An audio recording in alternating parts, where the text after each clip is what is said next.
and good afternoon, everyone. University of Engineering and Management and Smart Society USA is jointly organizing the 89th International Web Conference and HR Congress on Living with COVID, New Requirements of Etiquettes, Human Behavior, Knowledge, and Self-Communication. The focus of this International Web Conference and HR Congress will be on the analysis of what recruiters will expect from job seekers with regards to etiquettes, human behavior, knowledge, and skills, while it has become a necessity to lead the normal life with the virus. It will also provide an excellent platform for networking both nationally and internationally. Now, I would like to invite Professor Dr. Aniruddha Mukherjee, Dean of University of Engineering and Management, Jaipur, for welcome address. Dr. Mukherjee has always been keen in fusing industry requirements into academics. He spent almost 8 years in the engineering industry soon after his graduation from NIT Silchar, and has been associated with the installation and commissioning of some of the prestigious power plant projects of the country. A postgraduate from Jaipur University, Kolkata, his research area was in evaluation of parameters involving life estimation of light sources. His current field of interest includes power quality, lighting design, and engineering. It's over to you, Dr.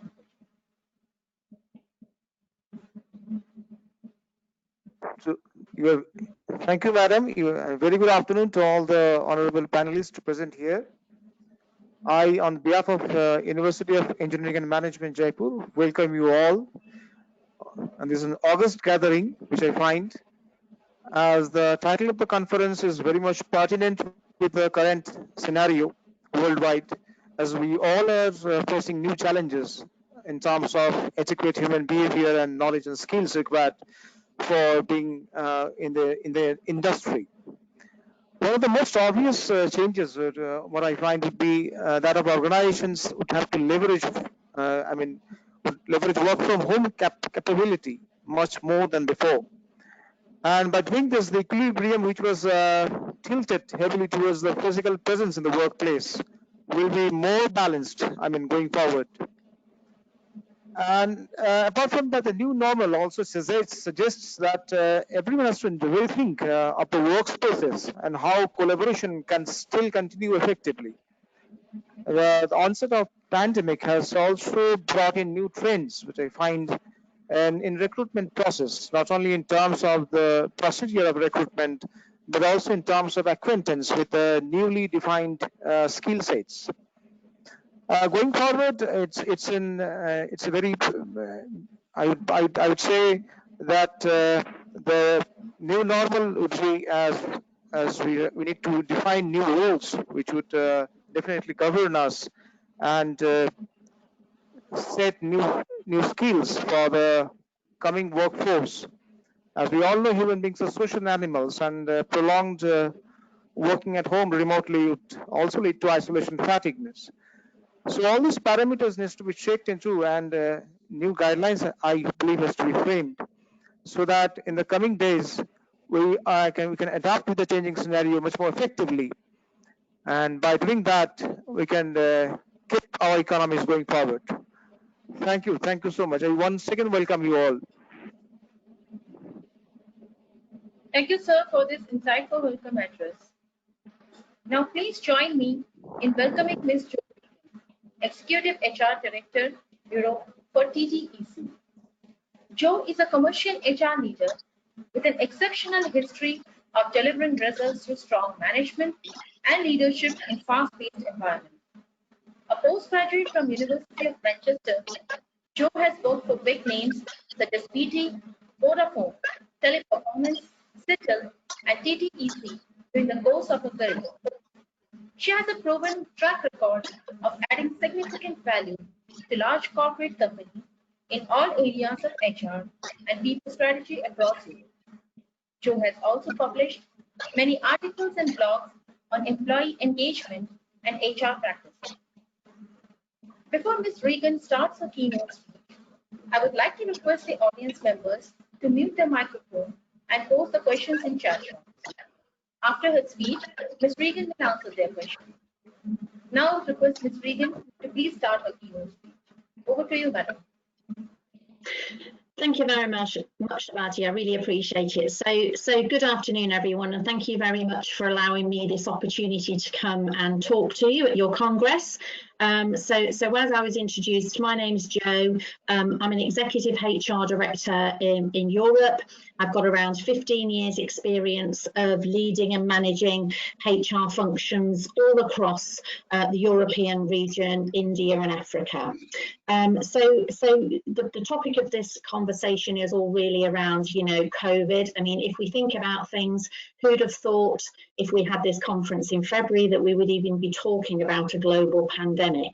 So I just wanted to share with you in Europe, you know, some of the things, you know, that we've been doing as an organisation, some of the things I've been writing about and my blog, etc., to talk about some of the things that, you know, I've had to do as a HR leader with my teams to support the business during a time and a situation that nobody ever thought we'd ever have to deal with. So I'm based in England. I'm actually based around an hour north from London. So my office is in central London, and I travel extensively across Europe. So we are a large contact centre BPO organisation, and there's around 60,000 employees globally, you know, working on behalf of all of our clients. So when we were faced with the challenge in early March, you know, we were very much around, you know, what was very, very important to us as a global organisation was really the health and safety, you know, of all of our employees. So we have, as I've just said, we have around 60,000 employees globally. So one of the things we quickly had to do really was assess the situation. You know, the majority of our team members were all office based. So we were all in bricks and mortar. They were all working in an office. You know, a small percentage of our people were actually working at home. In Europe, it's quite normal for some people to work at home, especially in management roles, etc. So as an example, I'm based at home. But for the contact centre world, and I've been in the contact centre world for over 15 years now, leading teams, the majority of them, of those employees, are all working at home. So the first thing we had to do was really assess the health and safety situation. And because we were in Europe, you know, each country had a different restriction. Each country was doing things in different ways. So we soon set up a task force, and that task force really at each different country supported the local general manager with exactly what we had to do to make sure that all of our teams were safe, and also that we had a clear communication strategy with all of our clients. So I describe this sometimes as almost like a light switch went off, whereby we were fine one day and then the next day we were putting into plan all of our contingency plans to allow people safely to work at home. So with regards to the health and safety, you know, one of the key things we had to do, which may sound slightly ridiculous, is understand how many of our employees had access to the internet, how many of our employees, you know, could work at home. I think sometimes, you know, we take it for granted that some employees generally across the world find it easy to work at home, but sometimes they don't have access to good broadband. Sometimes they're living with lots of family members or friends. They don't have space to work at home. So we quickly managed to assess that situation for each of the different countries, and then, you know, within a very short time scale, you know, we were managed to deploy over 90% of all of our employees safely working at home. So some of them, you know, the client gave the equipment, some of them had their own equipment, and then we provided the majority of the equipment. And, you know, we had to look at things like, you know, have they got cables to do to log into their broadband and things like that. So that was a really, really big task. The next thing we then had to do was obviously work with all of our clients to explain what we were trying to do to ensure that there was no detriment to the customer service. and everything like that. So for me, one of the big things that HR have been involved in, and for me from a leadership point of view, is around business continuity. So to make sure that, you know, our business was able to adapt very quickly, to allow all of our people to work at home, and also to make sure that our clients still delivered that excellent service. You hear all the time where businesses, you know, have found it very, very difficult to redeploy people at home. So that was always going to be a big challenge. So from a European point of view, you know, I think our managers had to quickly adapt, because they'd been very used to managing and leading employees in the workplace. So they'd been used to seeing them every day, they'd be used to having to one-to-ones, helping them, supporting with customers, and their skill sets then had to change, because it was almost like, my team's virtual, I'm virtual, you know, how do I make sure that I can support my team to the best of my ability? So I think from a cultural point of view, you know, it really, really was a big change for the managers. And from a HR point of view, it was very different from all of the HR teams as well, because again, in all of our sites, we have teams based in the sites. So all of a sudden, we've got people at home trying to make sure they can work, you know, dealing with the emotion of the change of work, but also dealing with the emotion of watching the news. You know, perhaps, you know, family members or friends may have been impacted by the coronavirus. So, you know, for us, we quickly then had to put in place lots of information for our employees to keep them up to date with things. So we're very fortunate to have a really good corporate team in our head office in the US. So they put together lots of different, you know, support and training and coaching material for all the managers, for all the employees. We have a very, very good employee portal that all of our employees can go onto. So we have regular coronavirus updates. So, you know, lots of coaching documents, but also we also, you know, wanted to make sure that people could feel like they could share their stories. So we created something called T-Text Shareables. So that's where, as an example, people working from home, they can post a picture of themselves, you know, with their family members, with their children, with their animals, at home working. So I guess what we tried with that is to really create that sense of community. So one minute they'd been working with their colleagues, and we've got some examples where people have worked for T-Tech for over 20 odd years as an example. So their routine has been daily, you know, getting the bus or driving into work, and all of a sudden that changed. So, you know, from my point of view and a leadership point of view, you know, what skills do you need, you know, when you're doing that? So the behavioural skills were paramount for us. You know, we had lots and lots of daily conference calls, and then we had lots of lists of things to do that we had to do. Communication was absolutely key. And, you know, this was very much led from the top. So our chairman would be sending out regular communications to all the employees, emphasising, you know, that you know, safety and family first, and thanking them for everything they've done. So I think that was the scene that we were faced with, you know, when all of this happened. So as a leadership team, we had to come together really, really quickly. And from a HR point of view, it was about being very, very agile, listening, and really supporting business leaders who'd never faced this challenge before. If I think of my role as a HR leader, you know, my role is to support the business with the business plan, to support growing the business, to protect the employees and to protect the employers, you know, to help with all the legal side of things with our legal team. And all of a sudden, I was and my colleagues suddenly thinking about, how do we get everyone working from home? How do we do this quickly? We also had to review our policies, because we were also in a situation in each of the different countries whereby each different country, you know, had you know, cases of people self-isolating. So if I think about the UK, you know, in the UK, sadly, we've had many fatalities from this, but also we've had our government advice in the UK has been that if a family member or someone that you're in the same, you know, home with, you know, has any of the symptoms, then you have to self-isolate. So we had lots of employees going through that stage of self-isolating. So the impact there on our business was that people weren't able to work. People were off for up to 14 days self-isolating. And then obviously we then had to, look at then if we could, work with, the business to make sure we could, recruit perhaps temporary people to help us out.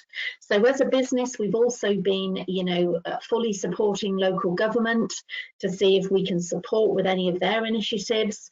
So we've also, recruited several thousand people, to help with this. I know in the States we've been doing lots of work with their government and, recruiting lots of people to work at home to support the government. We've done the same in the UK. So in the UK, we've got a couple of hundred people who are actually helping with a major government initiative at the moment to get people out of the lockdown, which is really nice to be involved in supporting the nation. And when we advertise these roles, we literally got thousands of employees advertising, because in the UK, as an example where I'm based, unfortunately, lots of people have lost their jobs. So, unfortunately, redundancies have been quite high. What the Chancellor of the UK government did quite quickly towards the back end of March is he drafted and implemented a coronavirus job retention scheme. And what businesses in the UK were able to do was furlough their employees. So as an example, if as a result of the coronavirus, you were running a business and your business had seen a sharp decline in business, you could then put your employees onto the government payroll by putting them on the furlough scheme. So that furlough scheme meant that UK employers could claim 80% of their workers' pay, up to a maximum of £2,500.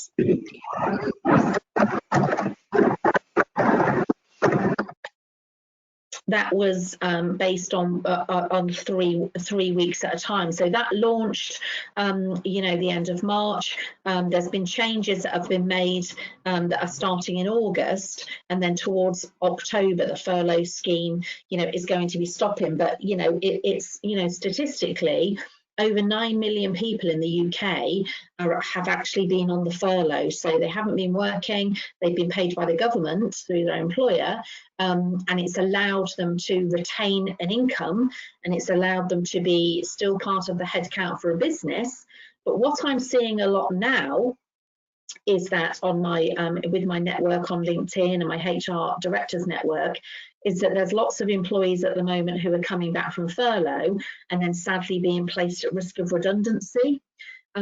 So I think with that, if you think about the skills that HR need and the skills that the business need, not only have employers and employees dealt with the whole pandemic, whether they've had to put people working at home or whether they've had to put people onto furlough, but all of these people, when they're coming back into the workplace, and if you come back into the workplace, you have to be social distancing 2 meters. The government in the UK is reducing that soon in early July, but you have to come into the workplace if you can. It's reduced the workplaces by around 50%. And what it's also done is made many employers think about, employees can actually work at home.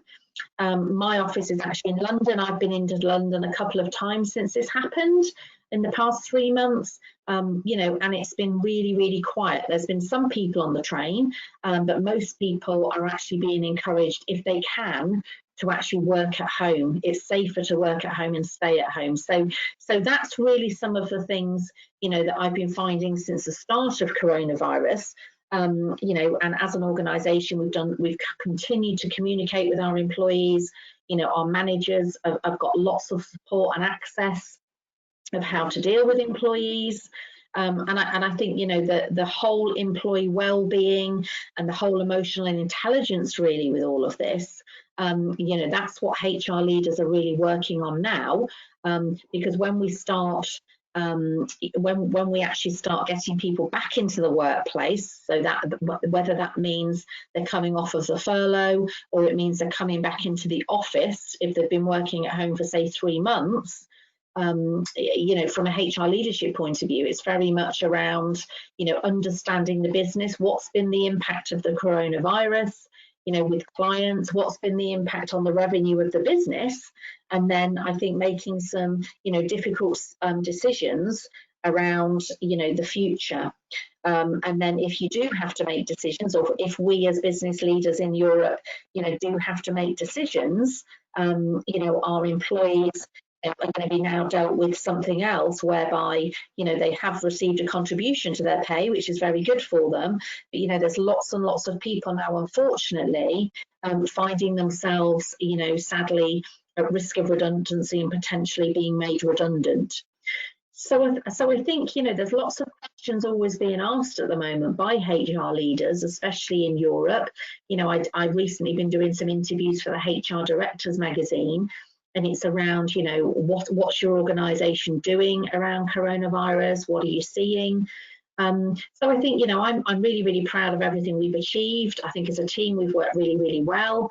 You know, our clients have been really pleased with everything we're doing. And I think that's testament to having a great team, having great technology, and dealing very, very quickly with the situation we were faced in.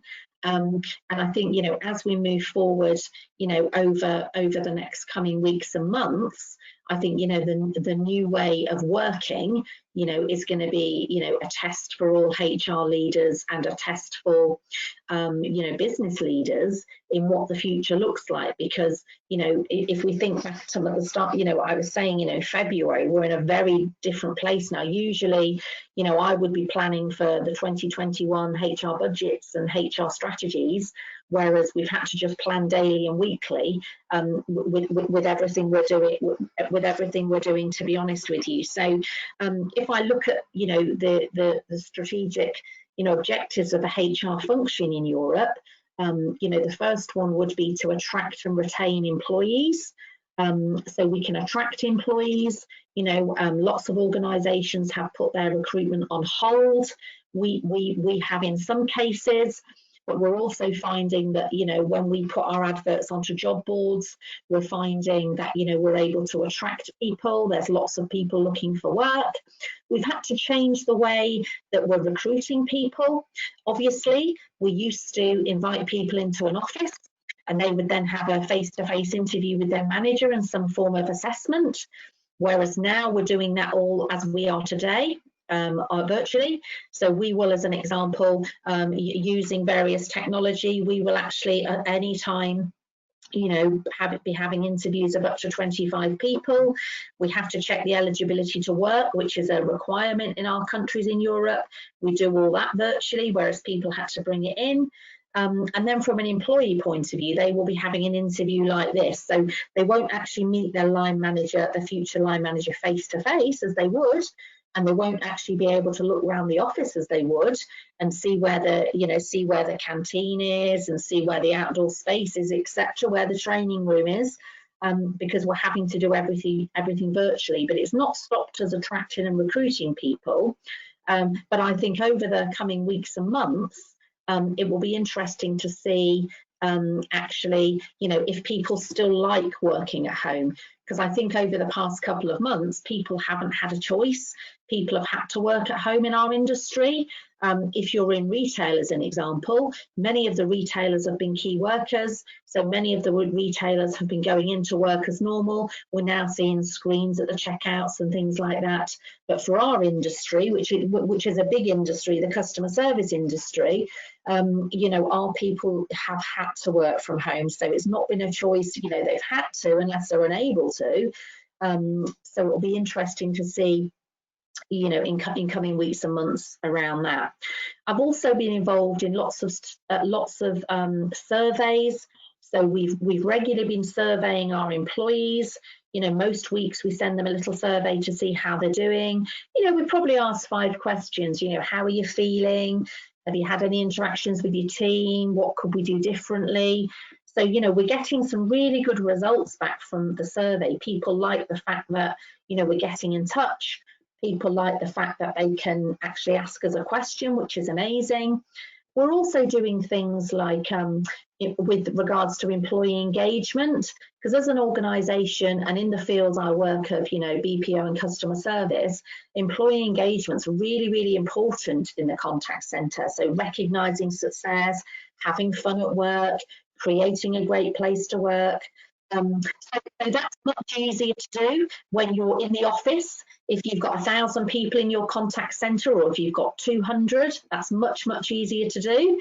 But what we've had to do now is, as we are today, use technology to engage with our teams and try and keep them motivated. So I think the surveys help, and that's our opportunity to be able to listen to our people and see what they say. We've also been doing things like virtual, you know, team meetings, virtual coffee sessions, where people can come on and have a chat. We've been doing things like, you know, virtual workouts. So every morning, my team, as an example, one of the team have been doing a little workout. So we get some of our children, etc., to do 20 minutes workout in the morning. So I think it's just a good start to the day to people. And it makes them feel as if, even though they can't physically be in the same location as their team, they can see them, and it's the start to the day, and it's almost like, you know, we're all in this together. So I think from a HR skills set, you know, recruitment, it's continued. We've done it virtually. We've been doing large groups of people. You know, we are experiencing lots and lots of people applying, which is good.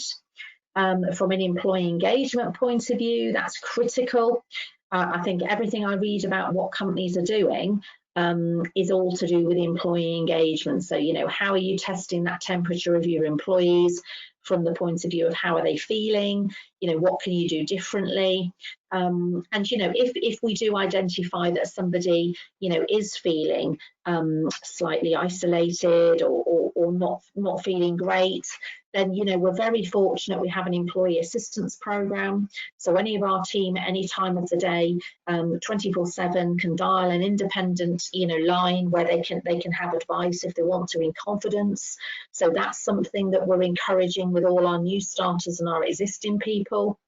And you know, as well as dealing with all of this, you know, as a business, we're still actively looking to win new business. You know, our business as an outsourcer, you know, we work with our clients and we recruit employees who deliver an excellent service for our clients.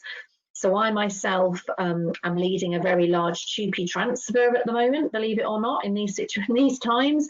And I started the group consultation on March the 10th. So I did the first one face-to-face in the north of England, and we elected representatives, and we started having this big group consultation. And, you know, within days, I had to quickly change that. So it was a 45-day period of consultation. So I had to quickly adapt and change that to a virtual consultation. And the TUPE transfers from one of our competitors to us. And, you know, 400 people are TUPE transferring over on July the 31st. So I've done all of that virtually via technology, whereas usually I'd be doing one-to-one consultations with people. All their terms and conditions remain the same, but the service is transferring over. So again, for me, you know, as a leader, that's been a quick thing for me to have to do quickly. Because usually when I've done lots and lots of TUPE transfers before, it's all been done face-to-face, it's all been done in meetings. And, you know, I've got used to my office here, I've got used to talking to people on video, which is fine. So I've managed to, you know, continue doing that, but very much virtually. So I think, you know, from a leadership point of view, it's definitely, you know, tested, you know, lots of different skills. And I think as leaders, it's also brought us all really close together, because we were a very strong team anyway. But I think the opportunity to actually work on this has actually brought us all together. You know, and feedback that we're getting from our team members, you know, has been really positive, and also performance. So even though people are, you know, 99% of people working at home, you know, their performance has been really strong. So, you know, if you look at some of the statistics, you know, 80% of people are very productive. You know, 75% of people really enjoy, you know, working at home. And those people that don't, we try and, you know, change their hours if we can and things like that to make sure it suits. The other issue, as from a HR point of view, that we've been dealing with is the schools have been closed. So across Europe, you may have read that, you know, that the schools closed, you know, towards the end of March. So we've had lots of working parents who, you know, we have a lot of working parents, you know, and what they've been trying to do, you know, is juggle, you know, working at home, you know, childcare, homeschooling, and everything like that. So, you know, again, as an organisation, you know, we've been very, very flexible because, you know, we understand, because we're all in this together, the impact of what we're dealing with here, and that it's affecting everyone in different ways. So again, it's about being flexible. It's about communicating with the employees. You know, and it's really about, you know, trying our best to keep everyone as motivated, as engaged as they can when they're working in, you know, a new, very isolating environment. We have lots of, you know, European employees who relocate to a new country and set up. So we've had people that have been relocating before this. They're in a strange country, they're in a strange town, they're in a new employer.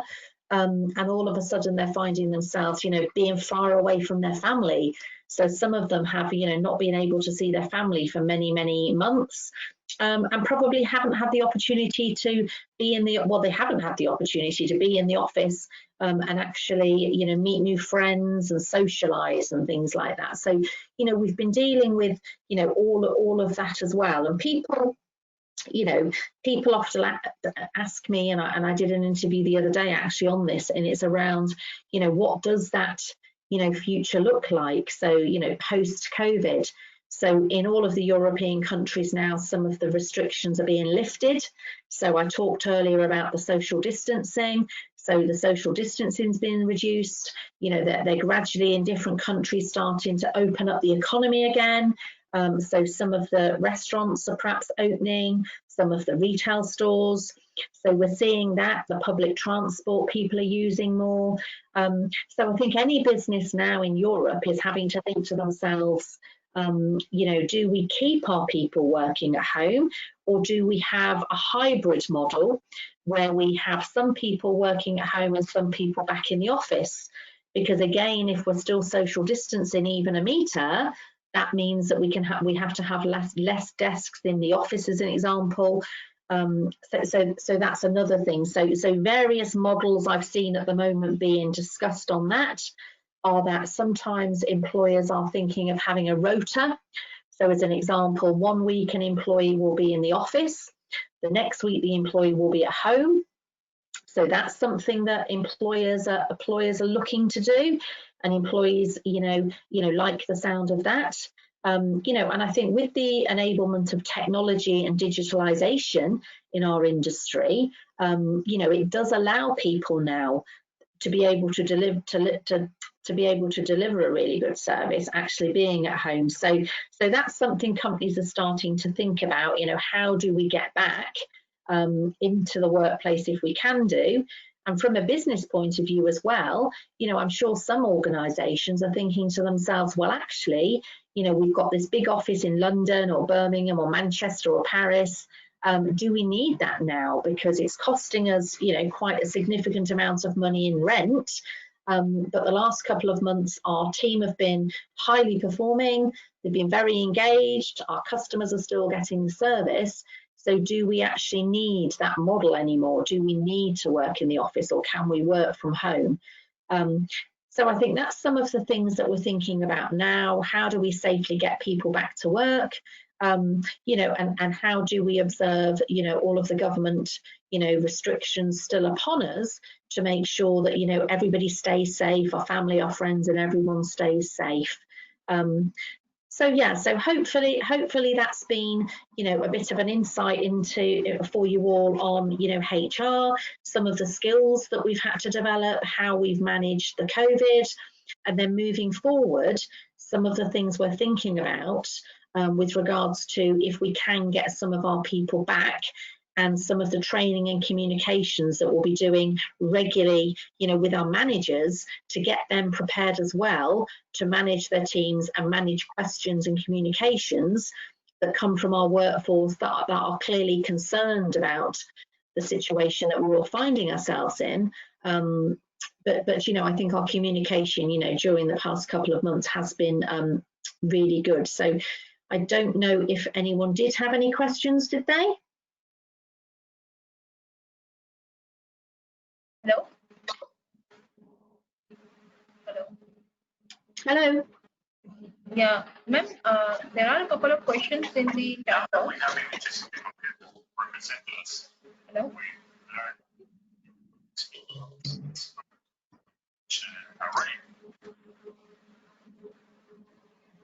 Shatabdi madam, you can go ahead with the questions.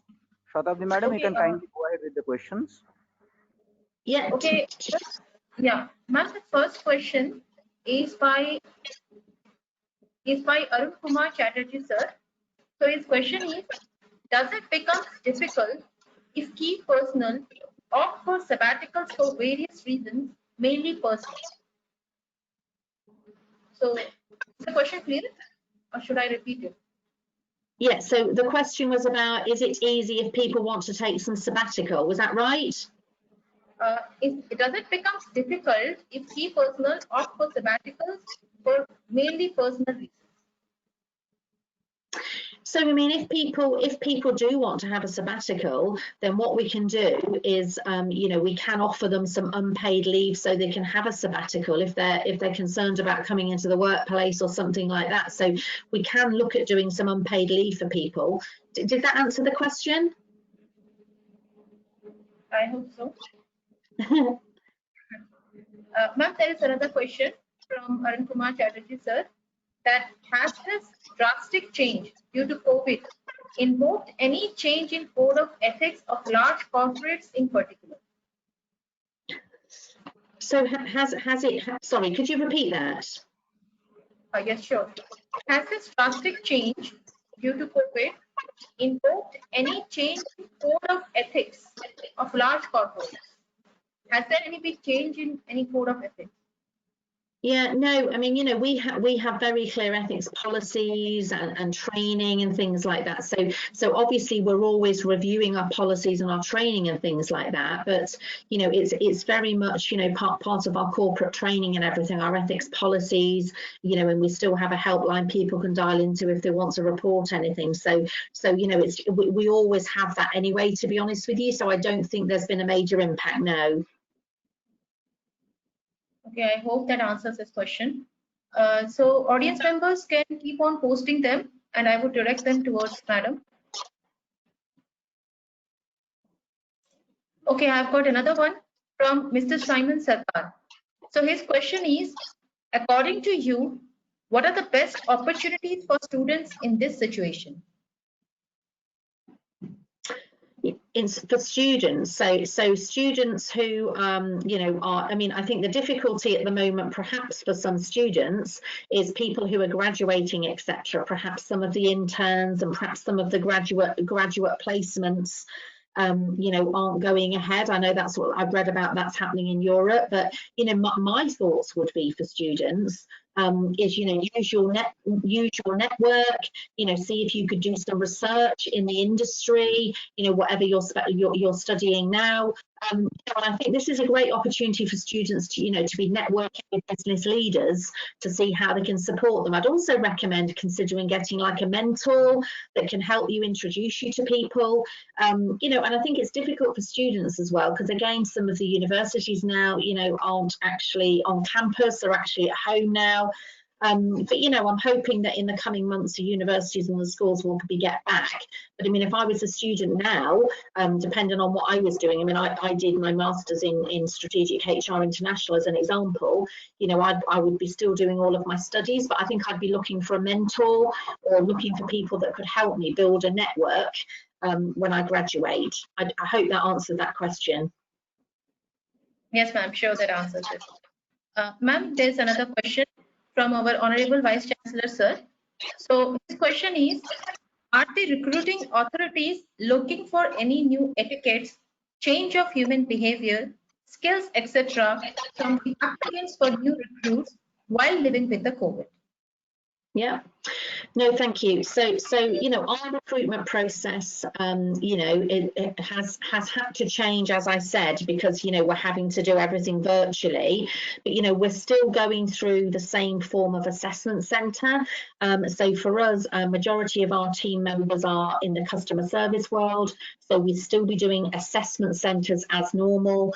So we haven't reduced that at all, with the COVID. But what we have found is that we're getting a lot more applications now because people are, unfortunately in a situation where they're looking to retrain. So they could have been made redundant, as an example, as an accountant or something like that, and they're looking for some temporary work, because we have a lot of temporary work. But we're still actually, looking for the same skill set. We're still looking for the same behaviours. So we're looking for people that can communicate well, that can be good team players, that can solve problems. So we still measure all of that as part of the interview process when they're applying for a job.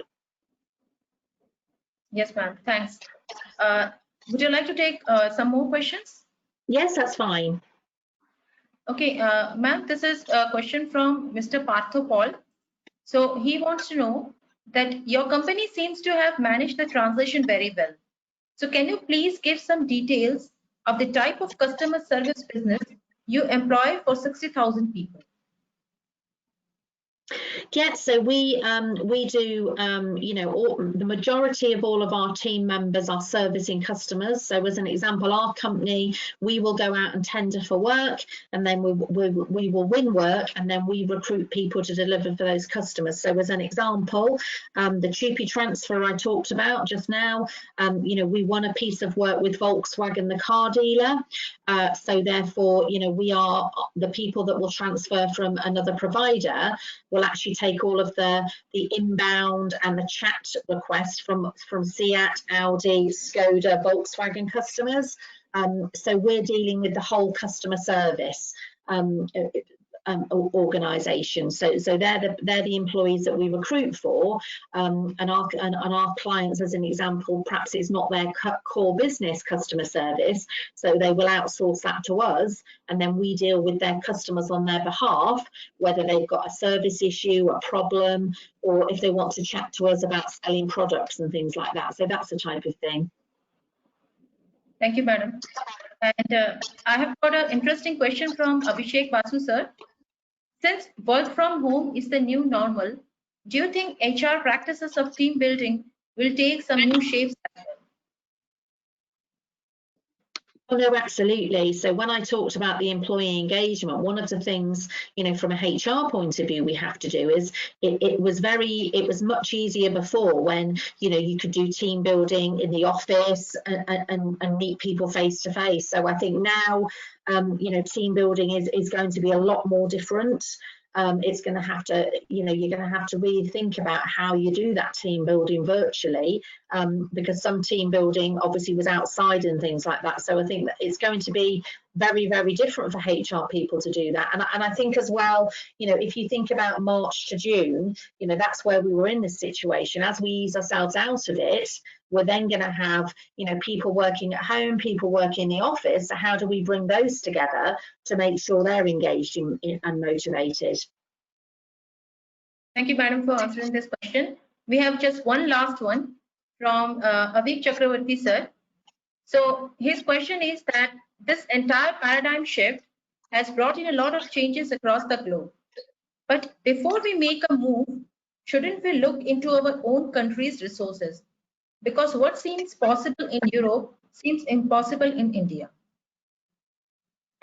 Oh yes, and I think we're very mindful. We're very mindful. I'm talking on behalf of what we've done in Europe. But as an example, we've got over 20,000 employees in the Philippines. So in the Philippines, as an example, it wasn't that easy to get everybody working at home. So I think wherever we've been in the geography, whether we've been in India, which we have site, whether we've been in the Philippines, South America, Europe, we followed the plan and the contingency plan, that's instructed by that local government. So all of our geographies are very, very different. And I represent Europe, so I can talk about Europe. But we have had to do different things in different countries due to different things happening with the coronavirus and different government restrictions.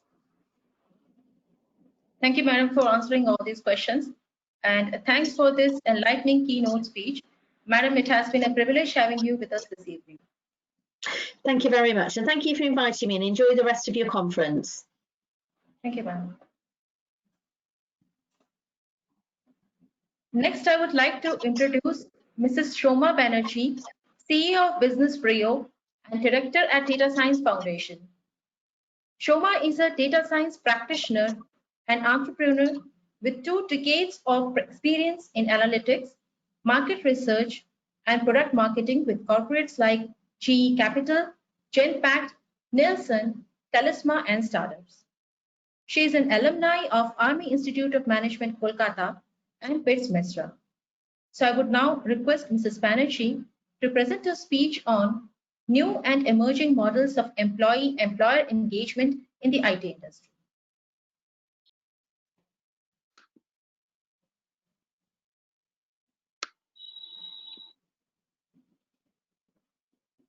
Yeah, hi, good evening.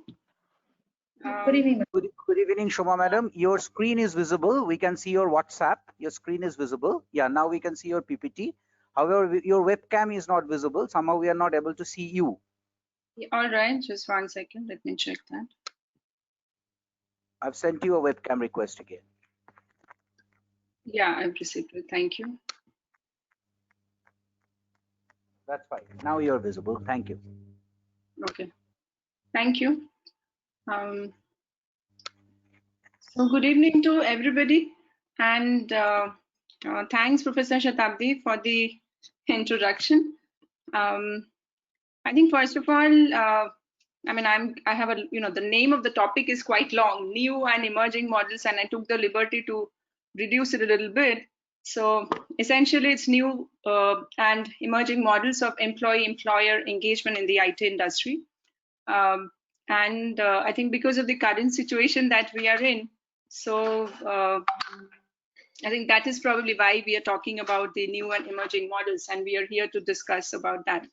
Now, at the outset, I would like to share that I'm not a HR practitioner, so I will not be able to share anything from HR leaders' point of view.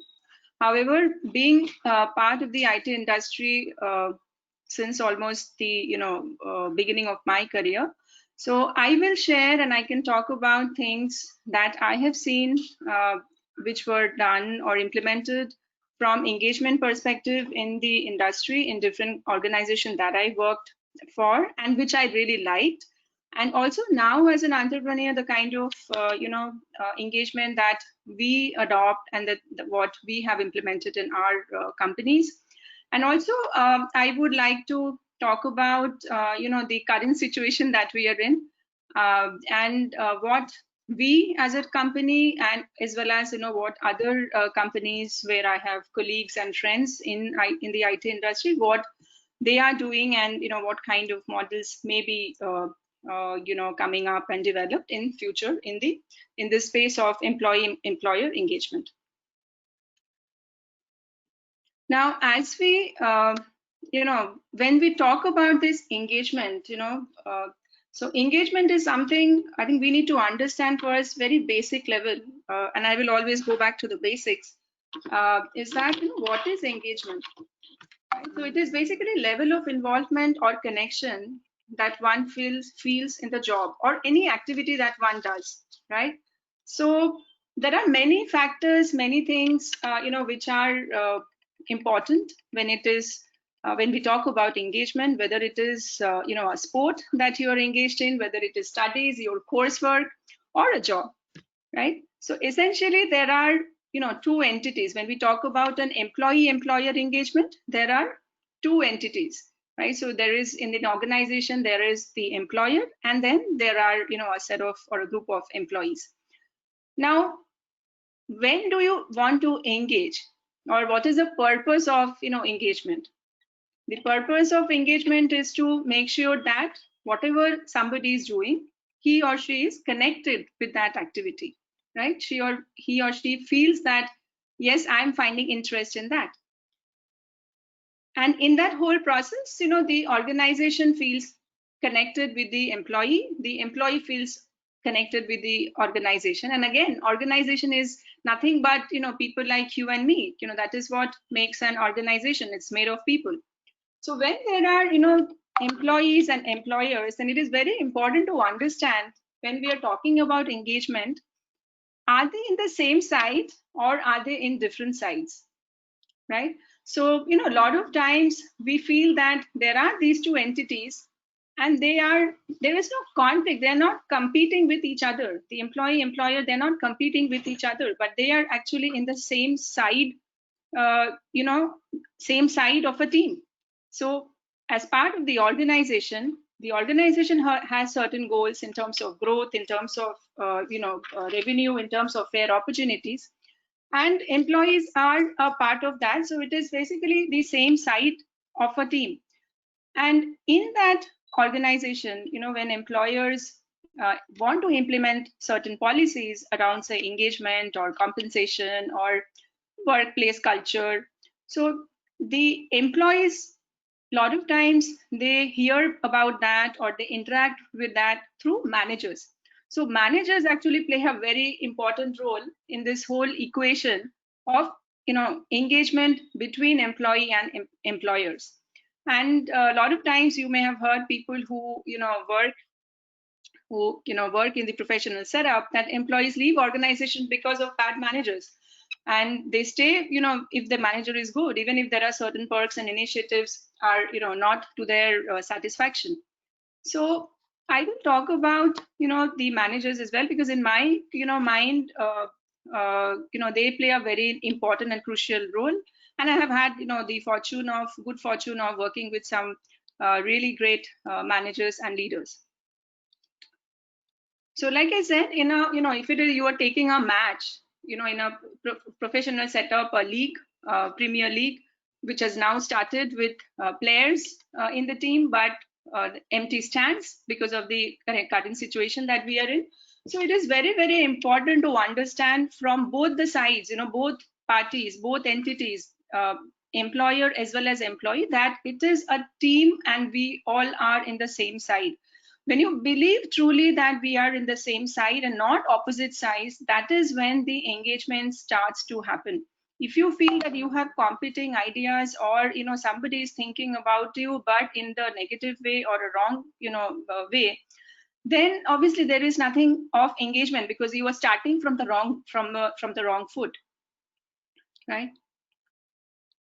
So in terms of engagement strategy, I think there are many things which are important. But what comes to my mind is, these three things that you see here on the slide. The first is trust. And trust is something which cannot be earned. We really, through over time, we really build that. And one of the key ingredient here is communication, in terms of honest, transparent communication. The other thing which I think is important is, from an engagement perspective, is caring. How the organization is caring, how are they caring for their employees? When somebody falls sick, when somebody has some personal issues, so how an organization looks at it, how they treat their employees, in terms of flexibility, giving comfort. So I think that is very, very important as part of the engagement strategy. And of course, transparency. There is nothing, that can beat transparency in terms of your behavior, in terms of communication, and especially given the, social media and the, time of social reviews. This is all the more important, that, how, because it is very easy that somebody can, if he's not satisfied, if an employee is not satisfied, if an employee is not engaged, it's very easy to report or say something in the social media which may not be good for the, organization. So an honest and transparent communication is very, very important from, employee engagement strategy. If an organization says that, there is a grievance policy, or there is, a feedback which is being taken, then I think redressal of that, immediate, communication about that in a very transparent manner is very, very important. Now, in engagement as an employee, when do we join or start a journey as an employee? It's right from the very beginning, isn't it? When you have actually applied for a job, when you have been selected, so that is the time that you are starting on a journey as an employee with the organization, right? And first impression matters. And here I would like to talk, share with you about my personal experience. So when I joined GE Capital way back in 2002, I think almost 18 years back, and so the normal, so that was normal time. So your recruitment typically will be, first round of telephonic conversation, and then things goes well, and then I went for the face-to-face conversation to Hyderabad, and then the meetings with HR, with my interaction with my boss, interaction with my would-be teammates, discussion on job profile, the usual things, right? And then I came back to Bangalore, and then there was this discussion about the benefits and all that was happening. And before actually it was finalized, I received greetings card one fine morning. I received a greetings card and a bouquet of roses. And in the note, in the greetings card, there was a note written from the CEO of the IT Services Center of Excellence, where I joined later, and it was written that we had it was a great interaction, and we are looking forward to you joining our team. Welcome aboard. It was just that, those 2-3 lines was written, and it was signed by the CEO of the Center of Excellence, and I hadn't met him. When I went to Hyderabad for the interview, I didn't meet him. I met the vice president of HR. I met the vice president, who was my boss. I mean, would-be boss at that time.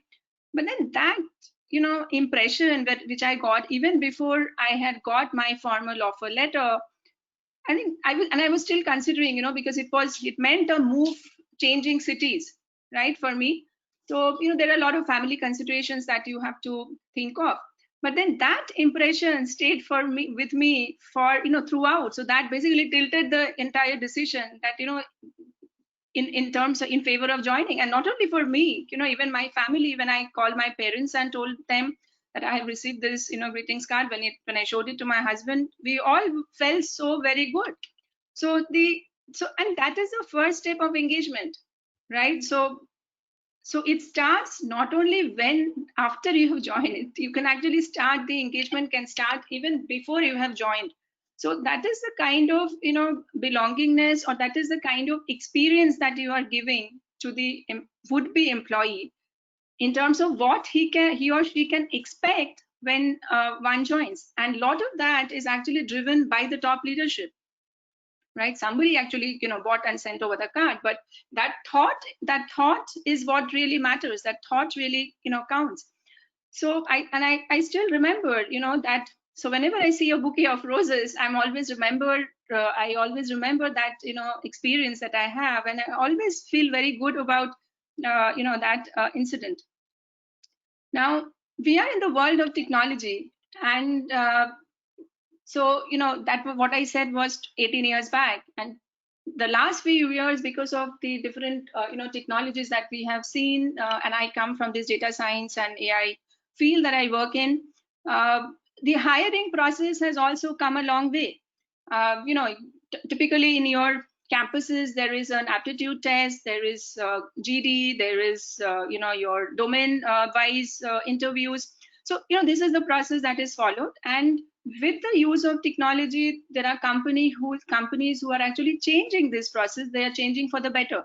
So I'll talk about an example, for hiring, where the company, this is not an IT company, this is an FMCG company, multinational FMCG company. In fact, this is Unilever, and you can find this case study on the net as well. So they are present in more than 190 countries, and they have used AI system for their hiring process.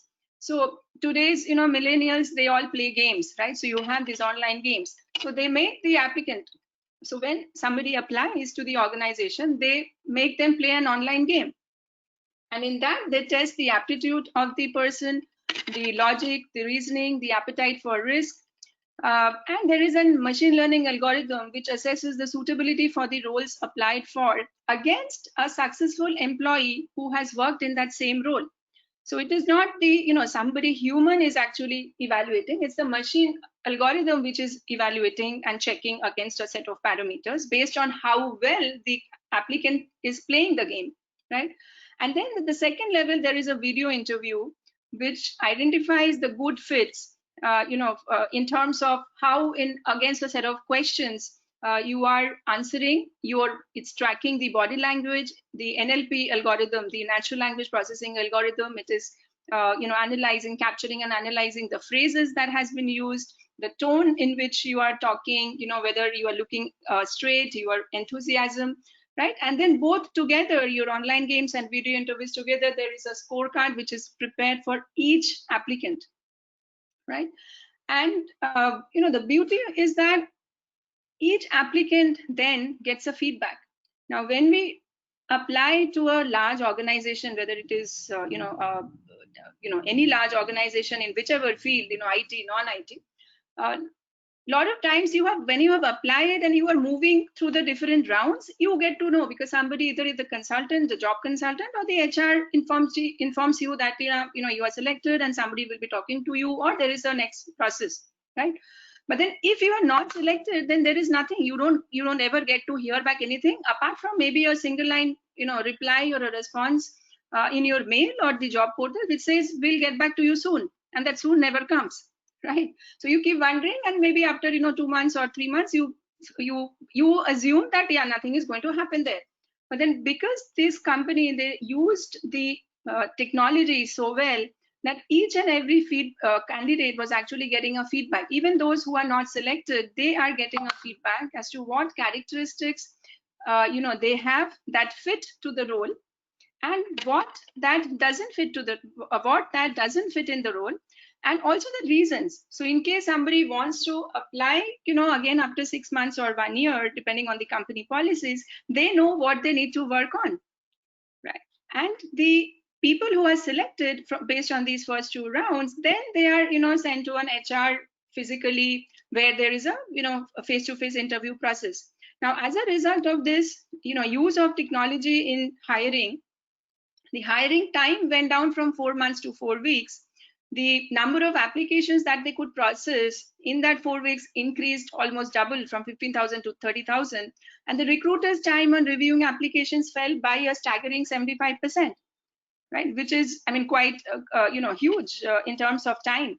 And in the process, the company saved in recruitment costs about $1 million globally each year. So using technology, whether it's a company in IT or whether it is a company in traditional business in FMCG or manufacturing, you can really touch base with a whole lot of many applicants, as well as you can reduce your timeline. You can make the process much faster and quicker. Now, this is in terms of hiring, but then in an organization, when an employee comes in, there are other processes as well, right? So you go through the onboarding process, where you are supplying your documents for processing. You're given a system, and all this is in the 4 months back, before we came to this COVID situation.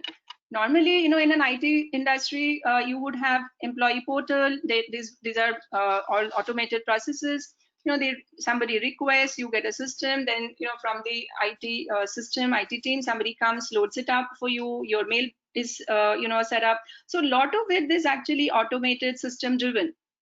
There is obviously physical interfaces, physical touch, but then a lot of it is automated as well. And then you have the orientation process, where normally a group of people who are joining at a particular time, they are provided some sessions on the company culture, which is very important, as well as on-the-job training. Now, there again, there are systems of a buddy or a mentor, and of course, the team manager who guides and monitors the performance. Now, and in as a organization at Business Bureau, we had developed a product called HR Analytics, where we were looking at various parameters of an employee to understand how he or she is performing in training, whether it is a initial orientation training or is it a job intervention later on, as well as the performance reviews based on the prior performance, as well as the immediate last quarter or immediate last year. There were also a lot of things like your productivity, then your appraisal, your things like who are the people who are at a higher risk of leaving the organization. So performance management, as well as attrition prediction for individual employees, as well as for the organization at a whole. Because when you can predict some, the organization at an organization level, the attrition level at an organization wide level, then the HR or the recruitment team, they gets a heads up that how many positions they need to fill. And at the same time, they also can have intervention targeted programs for the high potential people when you are tracking at an individual level as well.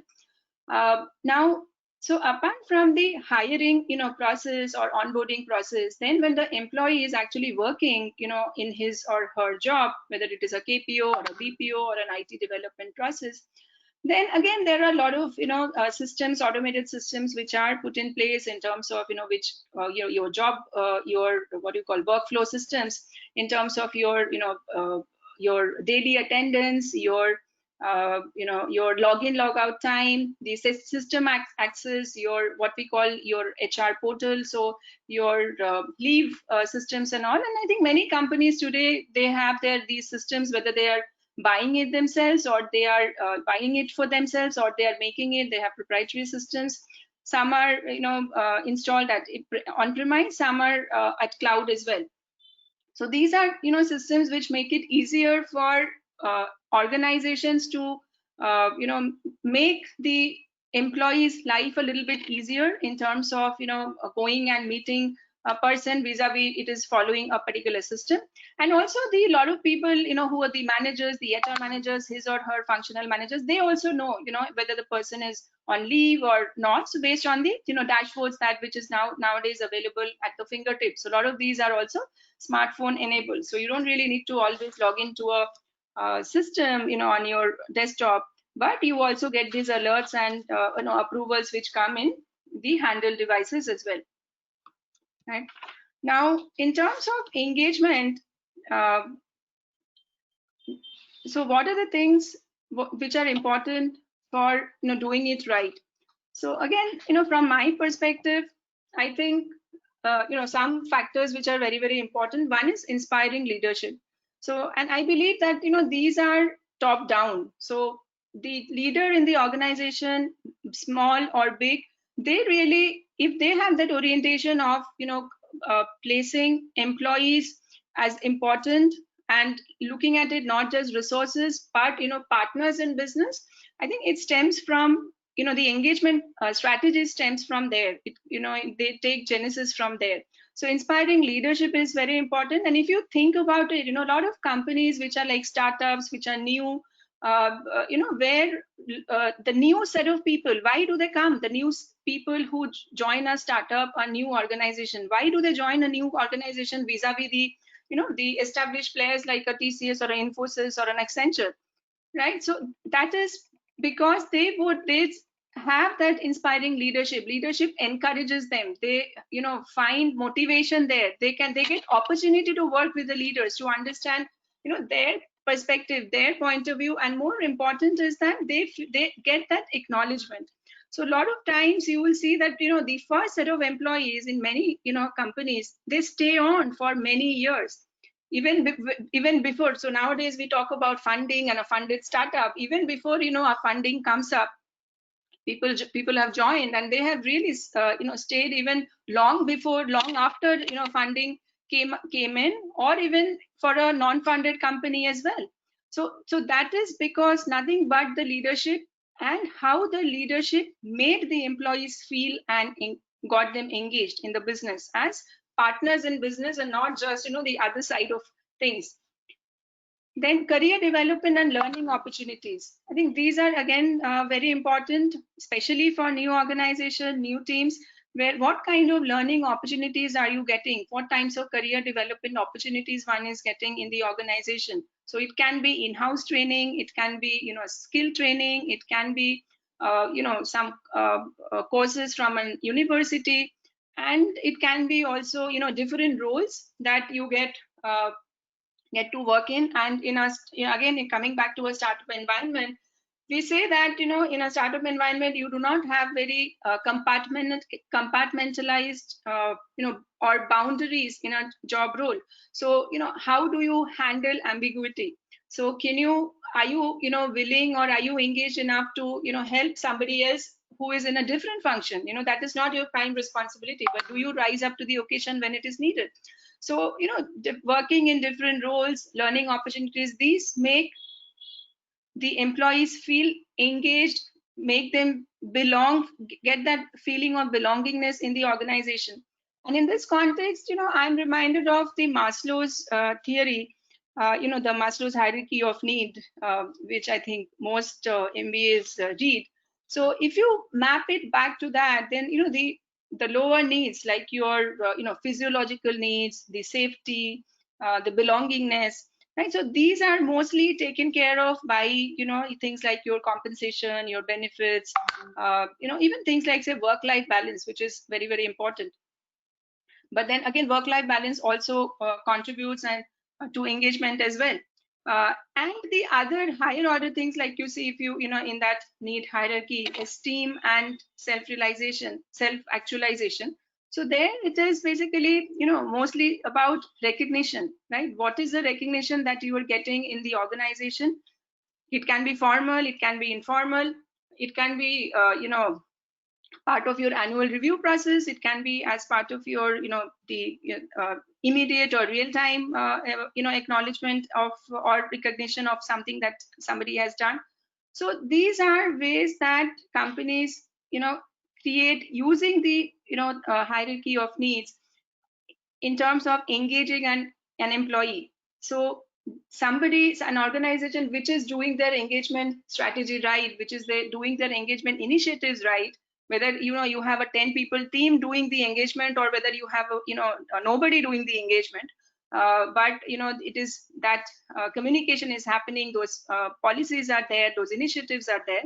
I think the belongingness means also belongingness also comes from recognition. So your need for esteem, self-esteem, need for self-actualization comes or gets fulfilled when you are recognized for the contribution that you have made in the growth of the organization. And not only that yourself, that yes, I did and that helped the organization, but also when the organization acknowledges that. And a lot of times you will see that in the IT sector, even customers, we see customer acknowledgement also. So in fact, in GE Capital, if I think about, we had customer VOC. So the organization would benefit, reward the people, in the employees, but the customer has actually praised, right? So it is not only limited to the organization acknowledging, but it is also the allowing the customers to acknowledge individual as well as teamwork. And then that is how you are motivated, and that is how you are really looking forward to contributing to the organization's growth.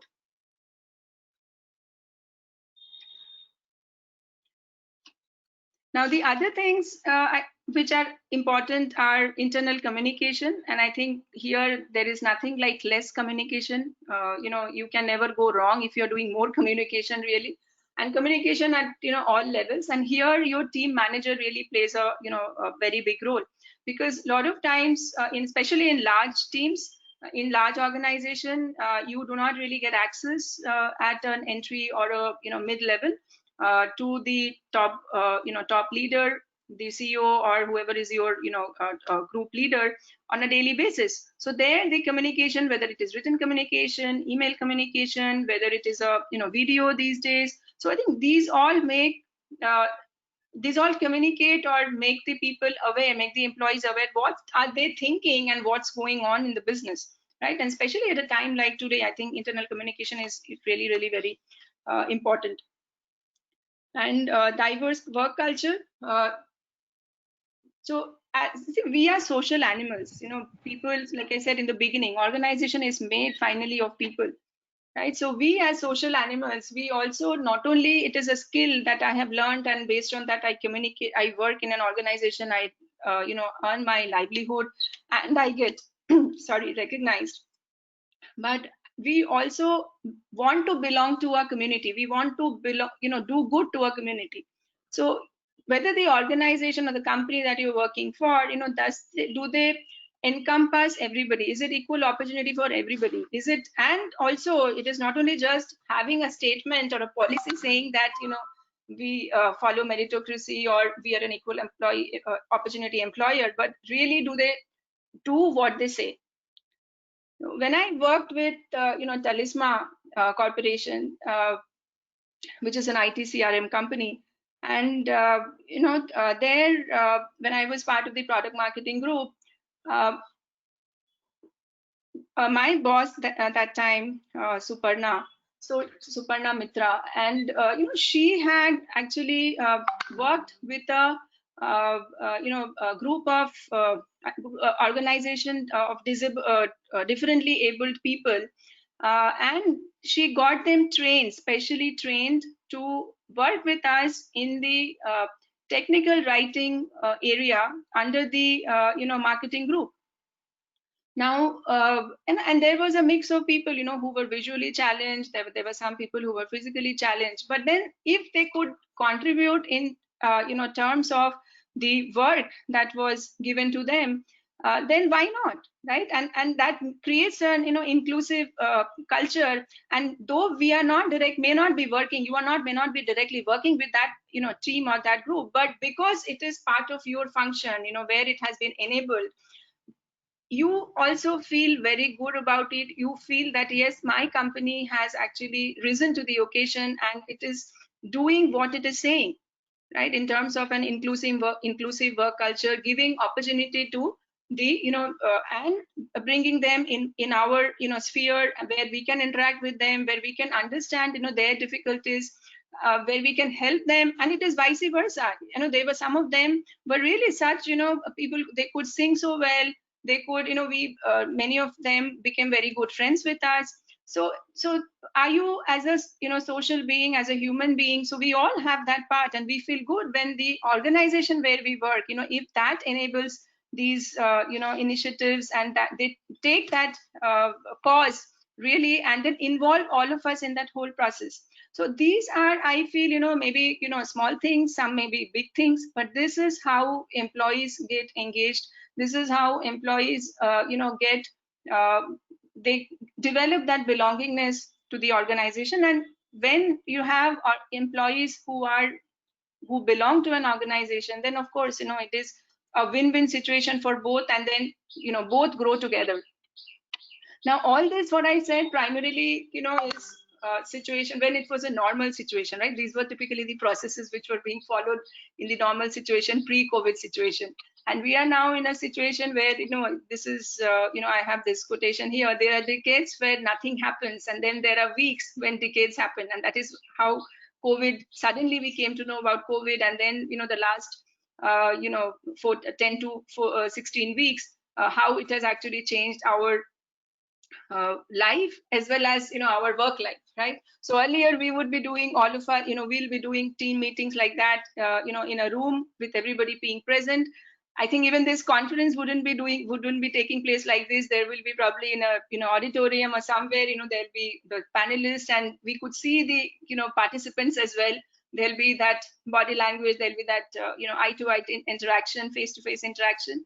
But so that is not happening, right? So instead of this, the usual way of working, we are now like we are today, everybody on GoToWebinar or a Zoom call, or something else. And like you see in this picture, it is hazy, so sometimes the volume goes up or down, sometimes the picture quality goes up and down because of connectivity. So, and that is how we all are coping, right? And I use the word coping because I really am not sure, whether we would really want to, continue this new normal. This is a new normal, isn't it? But then, do we really want to continue, this way? I do not know. But there are some, challenges while we embrace this new way of working, and because there is no other option. So a lot of organizations had to come up really fast in terms of adopting technology, who probably didn't have adopted technology earlier. Things like your online meetings, or your engaging meetings with your customers, doing it online, learning online. Though all of these were present, there were companies who were using it, but then organization wide adoption, I think COVID made this possible, not only for IT companies, but even as well as the other sectors as well. Right. In fact, when talking about the situation, so on 18th of March, when in my company Business Rio, we actually decided to shift to the work from home mode, and we decided to close our office due to the government regulations and how the situation was coming up. So that was the day one of our new employees was supposed to join. And it was, of course, you understand, the process has been going on for some time. And that was the date which was decided early on. And coincidentally, that was also the day that that was our last working day in the physical office. So, but we didn't delay anything. We went by what was promised to the candidate, and we basically gave her a system. We enabled that with all our systems, the IT systems that we use, your security systems, all your usual applications that we use for our work. And then we basically did a 1-day orientation, while it will be normally a longer one, and introduced in a hurried way to all the team members who were present in the office. And then that entire process of learning, contributing, knowing each other had to be done online. So we do every day we have a team specific huddle that we do in the morning. We are doing evening huddles for all the what is an all hands team huddle in the evening at about 7 in the evening before we close the day. And that is how we have got to know her, and she has got to know us as well. And we have done some video calls as well, where we have not only work, but apart from work, like Robindra Jayanti, we celebrated on in a online Zoom meeting. And that is how we did. And it is not that only we are the one who are exceptions. A lot of companies are actually doing it the same way, right? Whether you are talking about large organizations, so not only hiring, even I think you would have seen that video which was being circulated in WhatsApp, where they said that they fired over 3,000 employees on on an online meeting. So companies are adopting really fast, and whether it is hiring process, whether it is working interviews, whether it is your even working with remote teams, all spread all across the world. And there again, I would like to touch upon one thing that I have faced is the culture issue. Now, COVID hasn't really affected all the countries in the same way, right? We had a full lockdown. Now unlock 1.0, 2.0 is going in different states. But if you look at Europe, countries like Sweden, countries like Norway, they didn't have any lockdown. So if your organization is spread out, then I mean, they do not understand what is meant by lockdown, why you are not there, at office. So this cultural issue also needs to be communicated, needs to be handled, and needs to be handled well, because there is, a sensitivity around it, because it is finally about health. It is not just work. It is about each and everybody's health and safety. A lot of people thought that, okay, this is a time when, online training will pick up, the new way of learning. Everybody is at home, so people will start learning. And when we were talking with our French colleagues based in France, they said, no, this is not the time to talk about online training. People are already in that mental state where they do not want to take any new skill. They are not in that mental state where they can take anything new apart from what they are right now doing, because there is an uncertainty, right? So while we are talking about work from home, whether we are in the new normal, whether you are a IT company, or you are a traditional organization now adopting IT infrastructure, the online, the digital, I should say the digital way of working, we need to be cognizant about the realities as well. maybe in a lot of countries in the Europe or in the West, it may be possible to do, work from home on a continuous basis, right? See, 1 week, 2 weeks, the first month, I think people said that yes, this is good. You don't have to travel, you don't have to, waste time. You can spend a lot of time. Work-life balance went up and all that. But then when you have to do it in a prolonged manner, like we are right now, almost 3-4 months, and probably we do not know. Maybe this is how it will continue for the next 2 to 6 months. So there a lot of things in our India context, it has to be taken care of. And I was discussing this, with a dear friend of mine, Rashmi Mandloi, who is a HR leadership coach and mentor. So that in this situation, so while there are positives, but then you have to take it that working for long hours from a work from home situation is not conducive probably for 80% of the workforce, even in an IT company, right? Because we stay with families, there are children, there are elders, and dedicating 10 hours or 8 hours even in a day, one room dedicated to one person may not be possible, right? And also working when online where there is no break or where you are not meeting somebody else, so it takes more time. So a lot of cases it becomes stressful also. Something which you could complete maybe in 1 hour now is taking 1.5 hours, while there is something which probably will take 1 hour is now taking maybe 20 minutes. So it is not always that productivity is going up. So productivity may go up in certain cases, certain kinds of activity or tasks, but maybe in others where you really need to collaborate with a team, where you really need to brainstorm with the team, there maybe the time is actually going up and you are getting stressed because you are continuously sitting at one place. So these realities are something that needs to be considered when we are talking about the new normal and the new models. So I think again going to where I started from, the engagement strategy. So these are the things which are really important from engagement strategy point of view: the trust, caring, and transparency. And I think as leadership as well, I mean, a lot of things we do not know. I mean, whether it is the leaders of the top organizations in India, they also do not know when it will be back to normal and how that normal will look.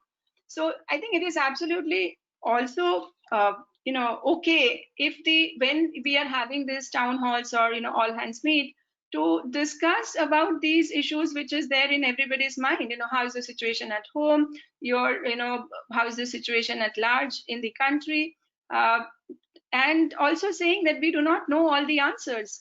And I think employees also appreciate that that leaders may not have all the answers, but they are transparent, right? They are also vulnerable.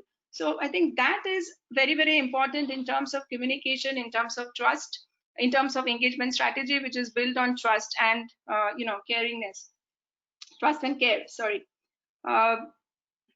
So in terms of new models, coming to back to the question or the topic, in terms of new models, in IT sector specifically, there are couple of situations that we have to think. So even if somebody wants to, or a company wants to adopt a work from home model, a lot of times maybe the customer that you are serving, if it's a financial or an insurance company, maybe they may not allow all the people in the workforce to be working from home because of security and data privacy issues. Connectivity could be an issue, space could be an issue, right? Maybe people, there could be a segment of people in the organization who just cannot work from homes. And also a lot of times it is individualistic as well, right? So maybe they get a lot of they get anxious when they are working away from the team. So I think a blended model will probably evolve, where maybe so as organizations in IT industry, I think work from home is not really new. People will be, companies were flexible to offer these work from home options maybe once a week, or twice a week, depending on situations. But then at a continuous stage doing work from home, I think that is something may not be feasible really. So there, I think blended models may come up in terms of really maybe structuring that 1 week in, 1 week out, or depending on the roles. Somebody is an individual contribution, as an individual contributor, maybe they will be able to continue work from home more efficiently than people who really need to work in teams and need that face-to-face presence, or even an individual preference as well. So based on, I think, these factors, hybrid models will come up. And also there are a lot of new ideas which are coming up, that people who do not have space in their own house, there are many joint family and all. So if they're staying in a condominium, or they are staying in a in their neighborhood, sharing place, so that they can go to a place and then share that space in terms, so that they do not have to travel far to office, but then close by, in close proximity. So shared office space, but maybe a mixture of residence and office kind of an environment may come up. So these are, I think, some models, but which are coming up. Companies are doing a lot of physical activities instead of physical activities that we were doing earlier in terms of engagement. Now a lot of these activities are going on in the offline world, in the online world. So you have your breakaways, we have the team meetings that I talked about. A lot of companies are doing wellness sessions, a yoga session, or a discussing hobbies. We also did one day, and we came to know that in our team, though we have been working together for so many years, somebody really draws so well, somebody really sings so well. And so those are discoveries that are happening because of the engagement, the engagement model of the current situation. So whether it's a yoga session which takes care of your emotional health, or counseling and coaching session which helps you talk, those things are also coming up and being done as part of engagement. And the last hello? point that and the last Hello? point that hello.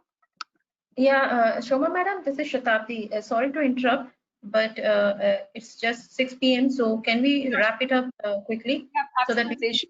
So yeah, I was anyway at the last point. So I think the last point is that I want to touch upon was that the bridge between the employer and the employee is the manager, right? So I think in the new situation, the new scheme of things, I think manager coaching is also very, very important. So so it is not that only, so how will they address the anxiety levels, or train their juniors or their subordinates, their team members? So are the managers equipped, are the managers trained? So I think in the whole engagement strategy, or the model in the current situation, the new normal, and even in the the new situation that will emerge, I think a lot of emphasis needs to be given on the managers as well, because they are basically the catalyst who conveys, or who executes these engagement strategies.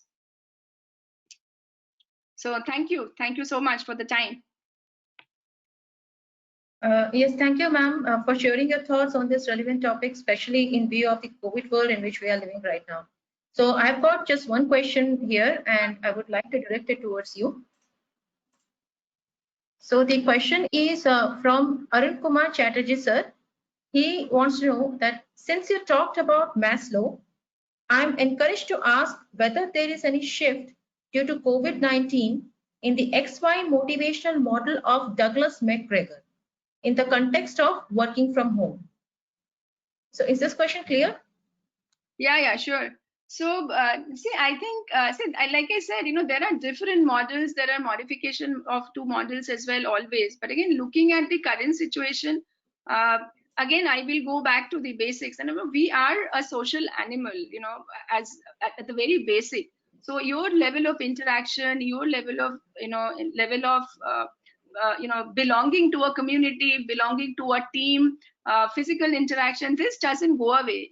So in the current situation, because of it, maybe there is a difference in terms of which could be short to medium term, but then there has to be through whichever model that you look at, we need to address the basic requirements as well as the requirements for the self in terms of your esteem, your need for belongingness, being part of a community, the larger cause, of being us, being a human being. So those are the basic needs. So whichever model you look at it, I think that these basic needs to be looked at, whatever the situation may be. Okay, and just one last question from Simon Sarkar. Due to COVID situation, the financial section of almost every company has met a decline. On the other hand, as you rightfully said, the emotional health of employees should also be taken into consideration. So how to really strike a balance between managing the employees and also the financial condition of the company? Yeah, I think very good question, and I wish I really knew the answer. But so as a company, I can tell you, what we are doing or what I hear from my colleagues in the industry. So it is emotional health is important for, again, everybody in the organization, and given the flux that we are in, the new paradigm that we are in, I think financial stability, everything is important. Your compensation, your safety, your security net, all that is important both for the organization, and if the organization makes it, the employees benefited. If the employee is taken care of, then the organization can really look beyond the 6 months and 1 year, 2 years time frame. But if the employees are not well, if their mental status is also not well, if the leaders are in a not good mental state, and believe me, there is a lot of pressure on the leaders' mental health as well, especially in large companies, and the group heads, the CEOs. So a lot of actually coaching and mentoring and wellness sessions are not only directed at the employee, but special sessions are being taken or organized for the leaders as well. So so I think we need to work or find a balance between that, given the how long, because we do not know how long it will take to come back to maybe a 70-80% people in office, right? So, or what new model will come up. So because nobody knows that, and all we can do is predict and guess and guesstimate. So we will have to take care of each other. There is no go about that. So whatever the within the financial wherewithal of the company, whether it is keeping the same benefits and compensation the same, or if that needs to be structured, whatever that is, restructure, relooked at in the interim and in the short term, that needs to be done. But however, I think very, very, very important is taking the employees in your side, because I said at the beginning, it is the same side, right? It is you are in the same side of the team. So and I think it is most important to realize that, and at this time, this is the best time to realize that it's not you pitting against the employee, it's not the employee pitting against the organization, right?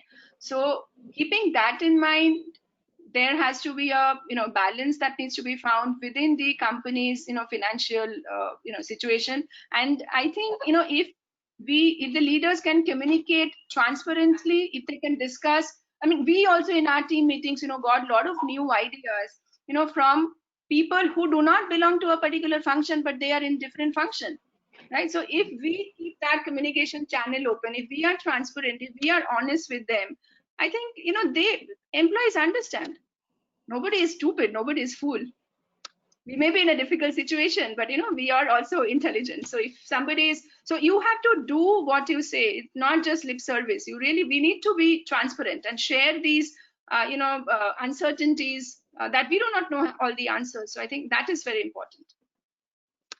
Thank you, ma'am, for answering this question. I think that wraps up our Q&A session. So it has been an honor to have you in this forum today. Thank you so much. Thank you so much, and thanks for the invitation and the questions, and organize this session. So all of you take care and stay safe and stay healthy. Thank you, ma'am. Bye-bye. Now, I would like to introduce the panel discussion on the theme, Post-COVID Job Scenario, Skills and Human Behavior to Adopt for Being Recruited. The esteemed members of today's panel are Mr. Vishal Bansal, Talent Acquisition Lead for HP Incorporated. Mr. Abhijit Laha, HR Head, Business Unit, Tata Consultancy Services. Ms. Sagorika Kantharia, Ex-Head HR, CHRO, Jagran Prakashan Limited. Mr. Rohan Lele, HR Leader for Sidex Industries. Ms. Smita Nair Jain, Senior Divisional Vice President, CS Holding India. So now I would like to welcome Mr. Vishal Bansal, who is currently the Talent Acquisition Lead at HP Incorporated. A postgraduate from the Management Education and Research Institute, New Delhi, Vishal has worked for organizations such as HCL Technologies, TCS, Infosys, and Dell. With over 15 years of experience in talent acquisition, Vishal has played key roles in leadership and campus recruitment, formulating hiring strategies, managing regional recruitment delivery models, and driving large-scale change without impacting economic fulfillment. So I would request Mr. Vishal Bansal to please start the panel discussion now. Over to you, sir. Hey, thank you, Shatabdi. Am I audible? Yes, sir, you're audible. Great. Okay. Thanks to everyone who have joined today in 89th International Web Conference and IIESEC, and I hope everyone is doing well and safe in this current pandemic. We are here today to discuss this post-COVID job scenario, what is changing in terms of skills and human behavior in order to get employable. As I said, as Shatabi mentioned, my name is Vishal Bansal, and I head campus hiring for HP India, and I'm based in Bangalore. I have with me members of esteemed panel, Mr. Abhijit Laha, who's the head HR of TCS, Ms. Sagarika Kantaria, she's ex-head HR Chagran Prakash Limited, Mr. Rohan Lele, is HR leader for Zydex Industries, Mrs. Smita Nair Jain, she's Senior Divisional Vice President in CS Holding India. As we all know, COVID-19 is the biggest global event, and not only event, basically the challenge of our lifetimes. As such, it is changing human attitudes and behaviors and forcing organizations to respond. Amid all the ambiguity and doubt posters during the last few months, if anything is clear, is the fact that remote working and digital transformation of organizations are those elements that are here to stay for a while. If you would see, it is becoming increasingly clear to all of us that organizations would have to invest the time and efforts in identifying the critical roles, mapping the skills requirement, and preparing their workforce for future of work. Leaders all across would have to work along with other stakeholders, like the employees, the government, other associations. The process, ideally, what we feel starts with building on the broad views of those sectors, functions, and which are basically on the risk, and they have to continue working with their team, making them more relevant. In many ways, this pandemic has helped demonstrate the power of technologies such as digital cloud, and has helped business visualize new ways to use data efficiently. What we feel it will shape up economy from employment perspective. Let's see, alongside we see human behavior also to face dramatic impact due to continuous lockdown, looming fear of disease and financial implications like we have been hearing from the last 1.5 year hour. This put entire confidence of social interaction at back burner. There's this very erosion, what you call it, this very erosion of confidence. It make a trust way more important. The way we used to earlier interact with each other, if you look at school, colleges, our workplaces and all, this has completely changed, and it probably will change the nature of what we regard as premium products and services from what we used to get from other organizations, or what we call it, those services what we were getting earlier. The concern about health, which has increased during the crisis, we feel that will not change after it is over. Also, everyone is talking about it, and we are hearing a lot of reports as well as articles around it. And most of people feel that it will rather health is one of the area which will dominate. A health economy probably will emerge, which will give a lot of opportunities, which will see a lot of investments and skills probably as well. What everyone is talking about is there is a enforced shift to digital. We are seeing in our day-to-day life also. It's massive. It's a structural shift, and we are seeing most of our activities are shifting to virtual. It will also affect ways of communicating across learning, working, transition, and consuming also. So what we're feeling is like winners will be those who test and explore all the associated creative possibilities. With these words, I would move to our panel members, requesting them to share their views on this subject after post-COVID, once things settle down. what will be those skill sets and human behavior which everyone has to adopt for being recruited? I have with me, I'll invite Abhijit Laha. As I said, like he's HR head for Tata Consultancy Services. In case he can share his inputs on primarily on these aspects, like how the virtual or digital model is evolving in team dynamics, the team culture also, and how organizations primarily are bringing a lot of automation to deal with this, the virtual world which is emerging around us. Abhijit, would you like to share your Yeah, inputs around it? yeah. Thank you, Vishal. Am I audible? Yeah, I can hear you. Yeah, yeah. Hi, greetings to all, and wish you a safe and healthy life. And thank you for the opportunity to contribute in the HR Congress. Excuse me, I have opted out from the webcam part of it because not because I'm looking like a Martian in a pandemic situation at home, but I have some security protocols which is conflicting to it. But anyway, before we deep dive into our perspectives based on our work experience and that of the current global situation, allow me to flip through the pages of history to 1918 and 1919, the flu pandemic. The cataclysm shocked the world, but it brought avenues to rethink and reimagine the prevalent practices and beliefs.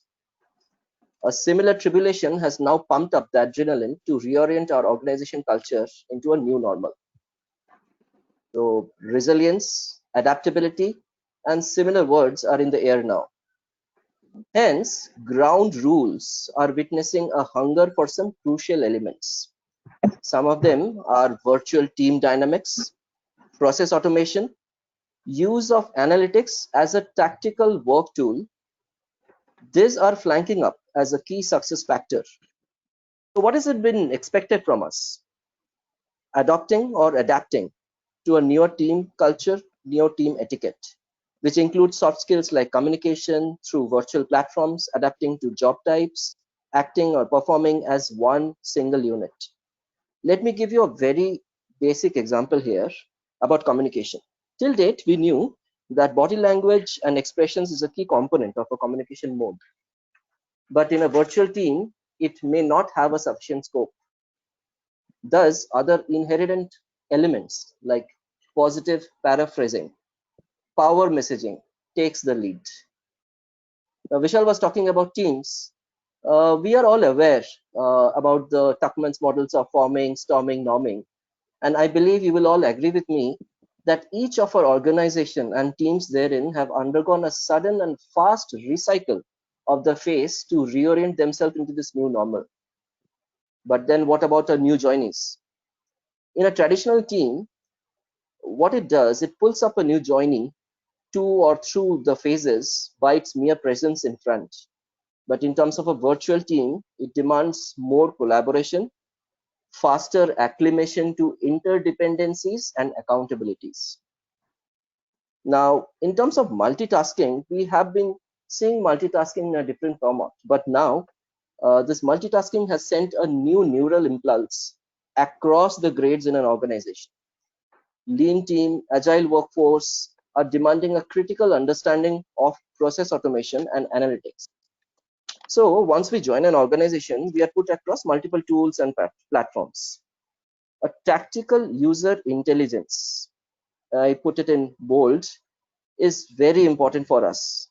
This will create, otherwise, what will happen if we don't use this as a tactical user? It will create a burden for managing the classical approach vis-a-vis the new protocols.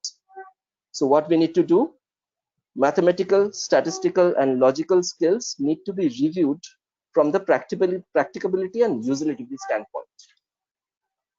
So to summarize, what are the key attributes that will be sought in us and eventually reside in our performance goals at this point of time? Demonstrate an understanding of industry and customer trends in this new normal. Articulation, listen effectively and express ideas in a clear and concise manner. Adapt accordingly to the based on verbal and non-verbal cues in the team. Analytical ability, a redefinition in the terms of a tactical user experience vis-a-vis the digital revolution, acclimation to the process automation that's happening in the organization, drive for the result. So what does that mean? Apart from your job, undertake new or additional responsibilities, contribute and learn in process automations and process improvements. Have a culture for a continual learning and adaptability along vis-a-vis your job. And last but not the least, and maybe above all, be aware of the business values and ethics.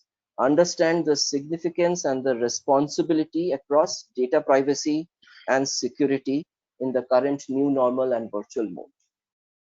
So that's what I thought to put forth as few key points from my side. So Vishal, over to you.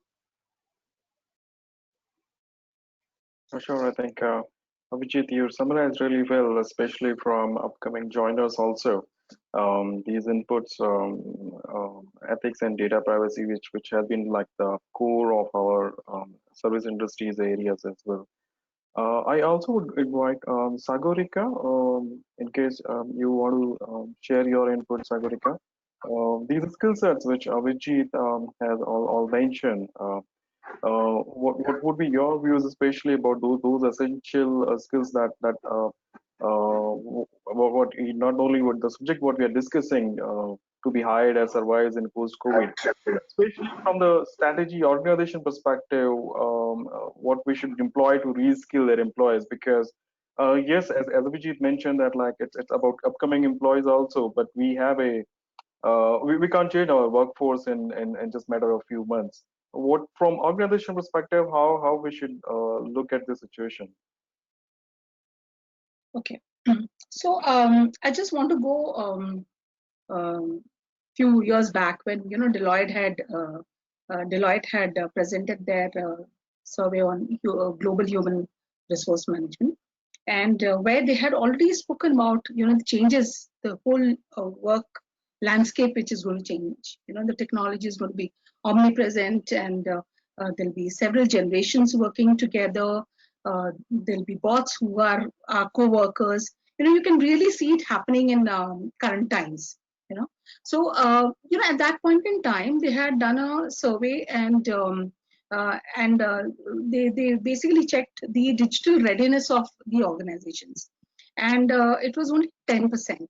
And they did this survey once again into 2020 post the COVID, and the percentage was 11%. If you see, there's just 1% which has moved in 5 years.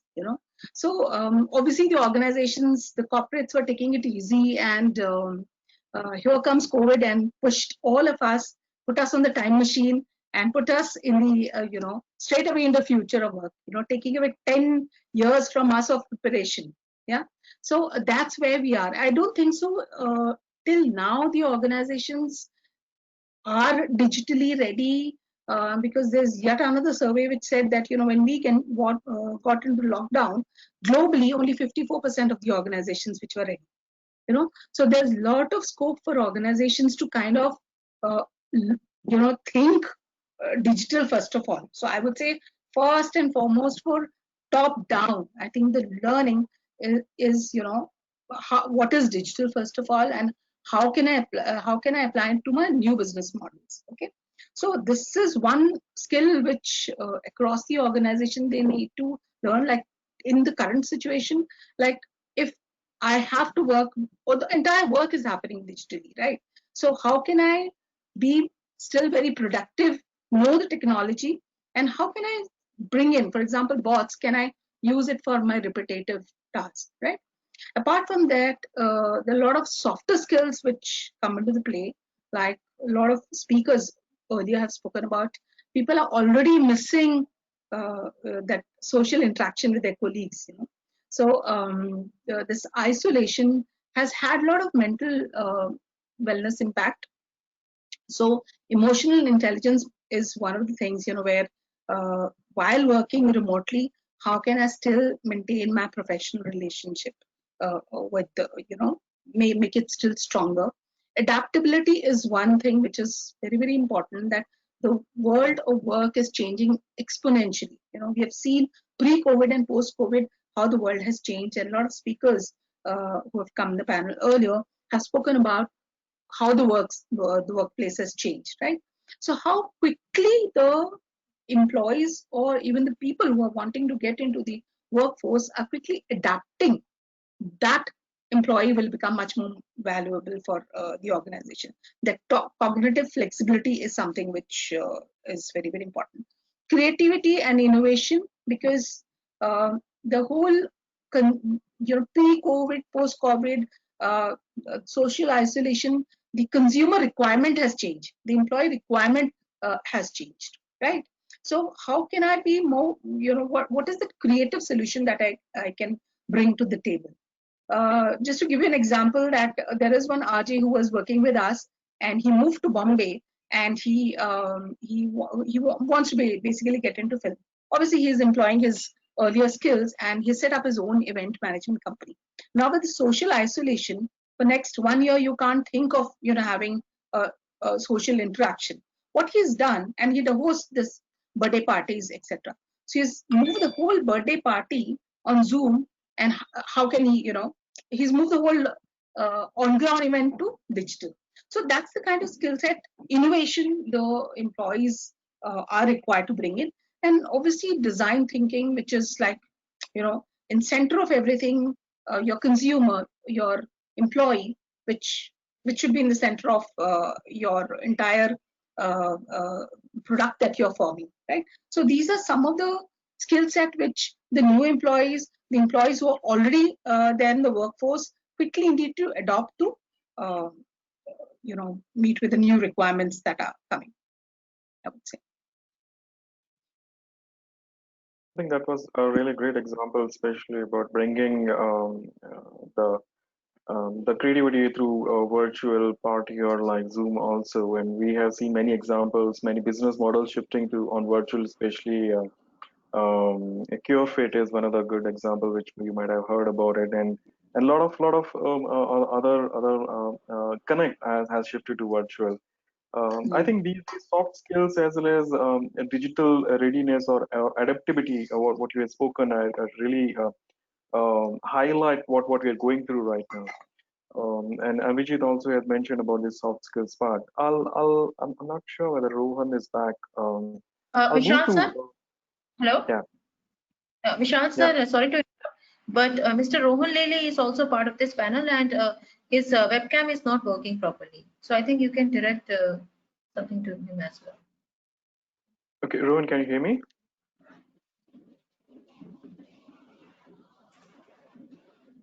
Rohan, can you hear me?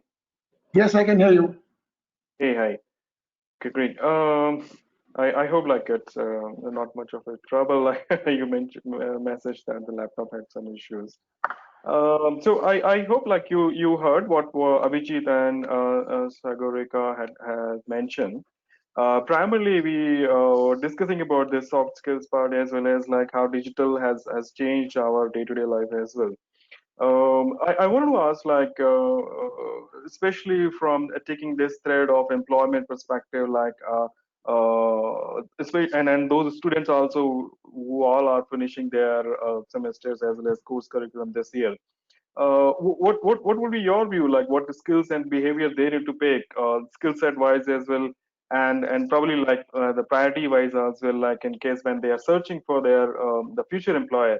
What priority they should adopt, and their skill sets also what was changing. Probably you would like to share your thoughts around it. Sure. So thanks, Vishal, and thanks to the University of Engineering and Management for inviting me for this webinar. I think a very pertinent question today, and there is already a lot spoken about the skills. So I will not talk about the skills, but I'll talk about the behaviors that the students need to adapt.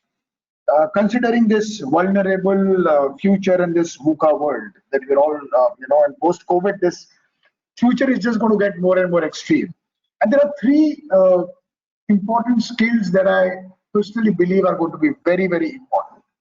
Not that they were not important earlier, But I think post-COVID scenario and also the fact that the way industry is changing every single day, I think this is only going to get more and more important. The first is to have a learning attitude, which means that one needs to be constantly updated about what's happening in one's profession. Now, whether you are a marketing professional, whether you are a human resource professional, whether you're an operations professional, you're a supply chain professional, I think things are literally changing every single day. There are new concepts coming in, there are new best practices coming in. I think one needs to be constantly on a learning mode all the time. That's one. The behavior number two is, I think one needs to move out of their comfort zones.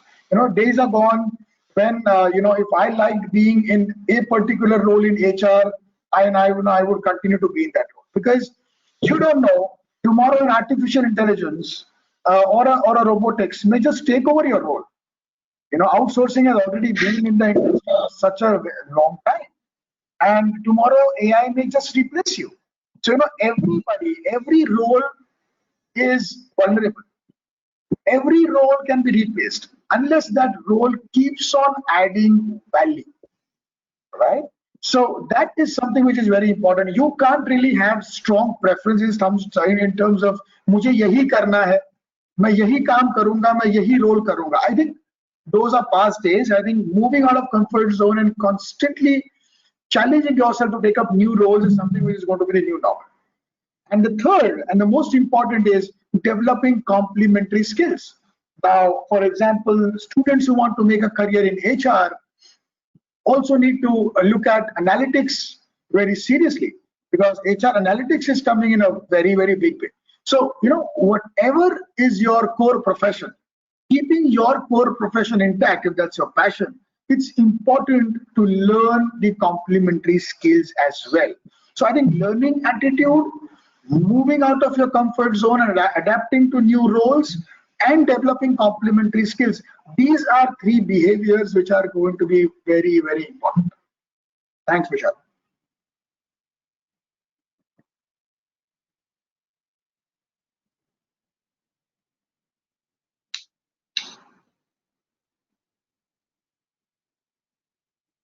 Hello, Mr. Vishal, you are muted. I'm sorry.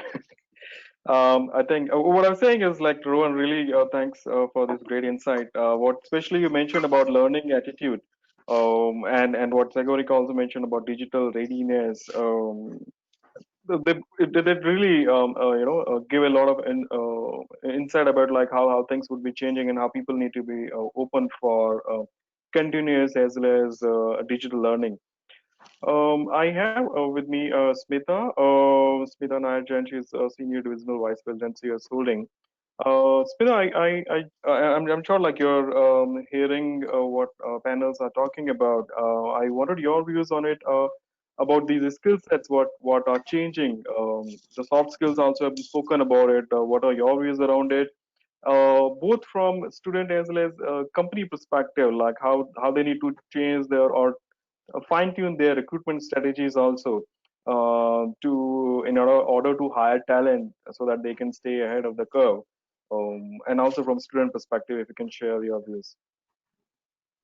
First of all, I just need to check my sound. Are you able to hear me? Yeah, can hear. Yes, wonderful. So thank you to the university for this opportunity to be speaking to all of you. And the beauty of being the last panelist is that everybody has stolen all your fire and thunder. So I have to be creative now. So I'm following Sagarika's point around creativity and innovation now. But let me see if I can give it a different spin. But some fabulous points from each of the panelists.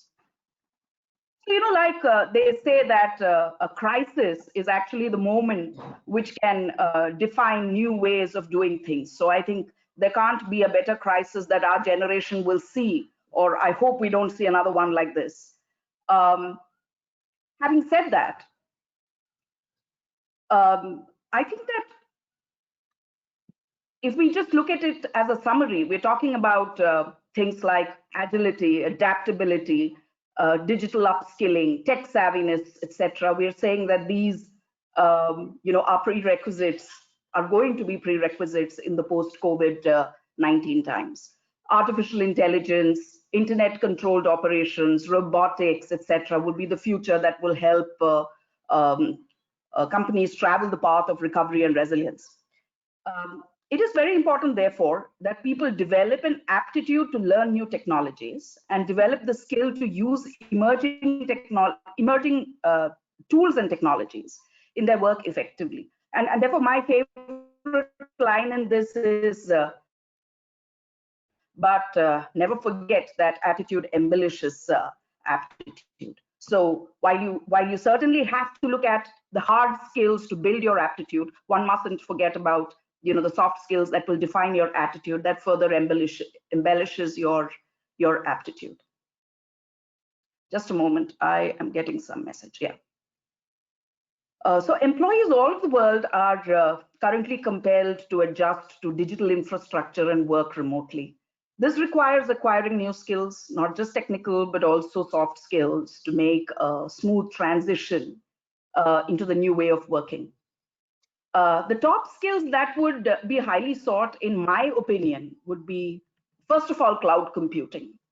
I mean, even if we look at just the services sector, we're talking about clouds to actually, store data. I don't know how many of you all belong to my generation, but there was a time when I started working where after a few years of employment in the firm, your email space was just up, and therefore you would actually burn CDs with your old emails.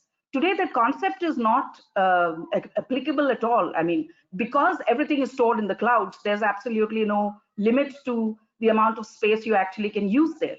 So when it comes to remote working culture, organizations are, frantically transitioning their operating models to incorporate remote working capabilities. They're trying to get as many applications and technology infrastructure on the cloud as possible. The enterprises that are already equipped with the cloud strategy have been able to seamlessly transition to virtually working quicker and with minimal disruption to their teams and customers. With cloud being a key part of enterprises and the enterprises' digital transformation strategy, I think there will be a greater demand for cloud architects. So definitely, not only cloud architects, but IT admins as well. And therefore, I think cloud computing, from a student's perspective, will be one of the things that, it's good to actually focus on right from the beginning. And of course, it's also a great upskilling that an existing person in the workforce can actually get into. The second piece, I think, is about cybersecurity. Now, I think that the post-COVID world will require a greater number of cybersecurity experts, and that's because majority of the workforce is operating from home, and therefore hackers are using this as an opportunity to launch cyber attacks. And as per recent report, there has been, I think a significant increase in the number of cyber attacks on personal computers, networks, routers, etc.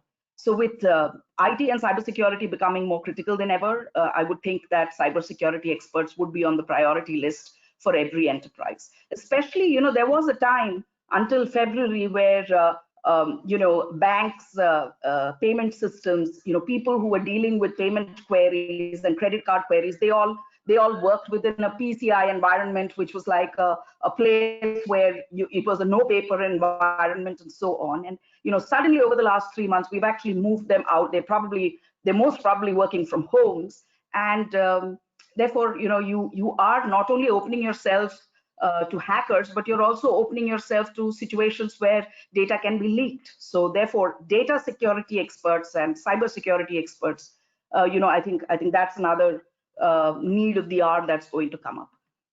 The third bit, and I think it comes from what the earlier speakers actually said. They talked about creativity, innovation, etc. And here I'm talking about really problem solving. So obviously problem solving is of a different nature when you're all together, scooped up in the same office space, and therefore, things get easier. For example, when you have to do coalition building and stakeholder management, etc., towards problem solving, that gets easier when there is a cohesive environment when everybody's sitting together. But the point is, we're all working in our own little isolated igloos at this point in time, and therefore, one must have those problem solving skills in a remote working scenario. The fourth piece that I think is really digital marketing. Now, as many of us are currently users of e-commerce, and in the future will be greater users of e-commerce, I would think that digital marketing becomes a lifeline for the chief marketing officers as they seek to reduce marketing spends, drive greater return on investment, etc., from their marketing monies that they are spending. So I think they will fall, and in turn, this will result in greater demand for digital brand managers, content and SEO experts, CRM officials, and of course, email marketing specialists. And this is an area where you qualified people as well as generalists who can help this overall digital marketing learning. So there is, for every kind of student, there's a lot of potential in this particular area. Then, of course, you have the business analysts because, as businesses accelerate their shift to digital channels will become increasingly mainstream across sectors such as retail, education, healthcare, etc. And as the demand for this digital goes up, it will result in greater demand for business analysts. And therefore, that will be a good area for people to really focus on. Then, of course, there's leadership. And I say leadership skill is required because at one point in time, when people said that they wanted to actually work from home, you had leaders, I've heard leaders, actually, my leaders say that to my peers, saying, why should I really approve this work from home when all of us are sitting at work and working? Why would you want to sit at home, watch ZTV and work? And I'm quoting exactly one of what my seniors had said. But today, when we are actually pushed into that environment, I think all of us are working fabulously, number one. But number two, when I look back at that feedback from that leader, wherein that leader thought that, when someone works from home, there's no control of the productivity that comes out of that person. That was the basic problem that he was trying to answer. But, it's not really the problem of the subordinate. It's always the problem of the leader.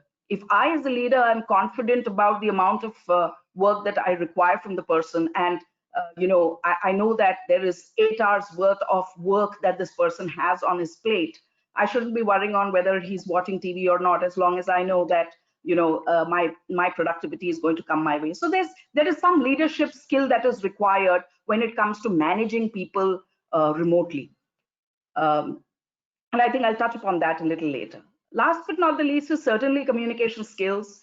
Like someone said before me, communication is about a lot of body language in addition to many other parameters, and here body language is completely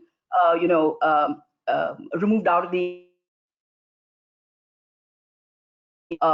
conference calls. Many of us are on audios only because we don't want to see what a state of disarray we are in.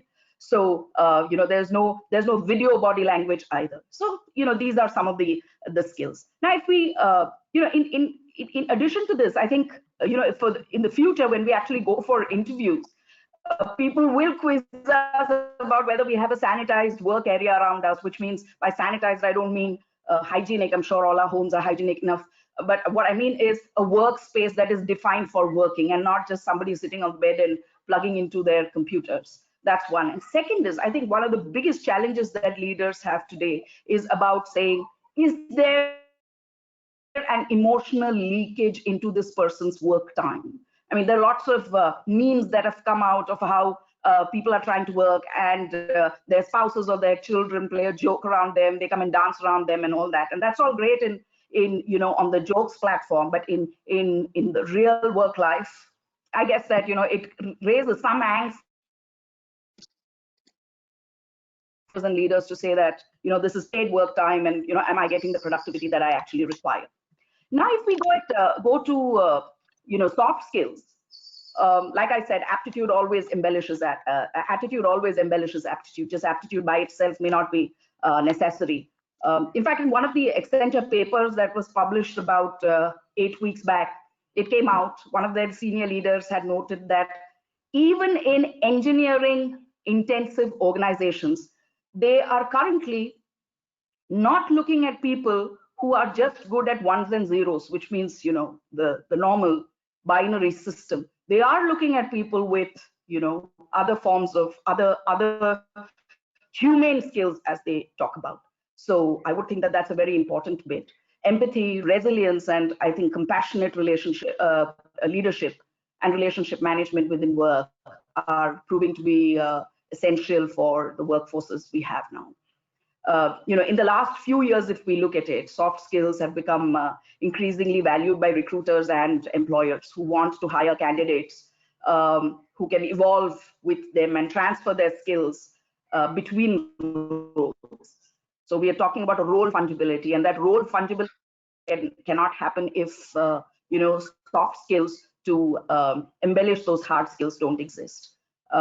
In fact, about, you know, I was just doing some research to speak today, and in fact, I saw that almost 91% of talent professionals believe that soft skills, you know, are vital for the future of work. So some of the soft skills I think that we must develop are really, I think the first one, and I think this will be a little bit of a curveball when I talk about it, and that is storytelling. I think if we look at today's environment, employee engagement and redefining or sustaining organizational culture, these are the two biggest challenges that are coming out of working from home.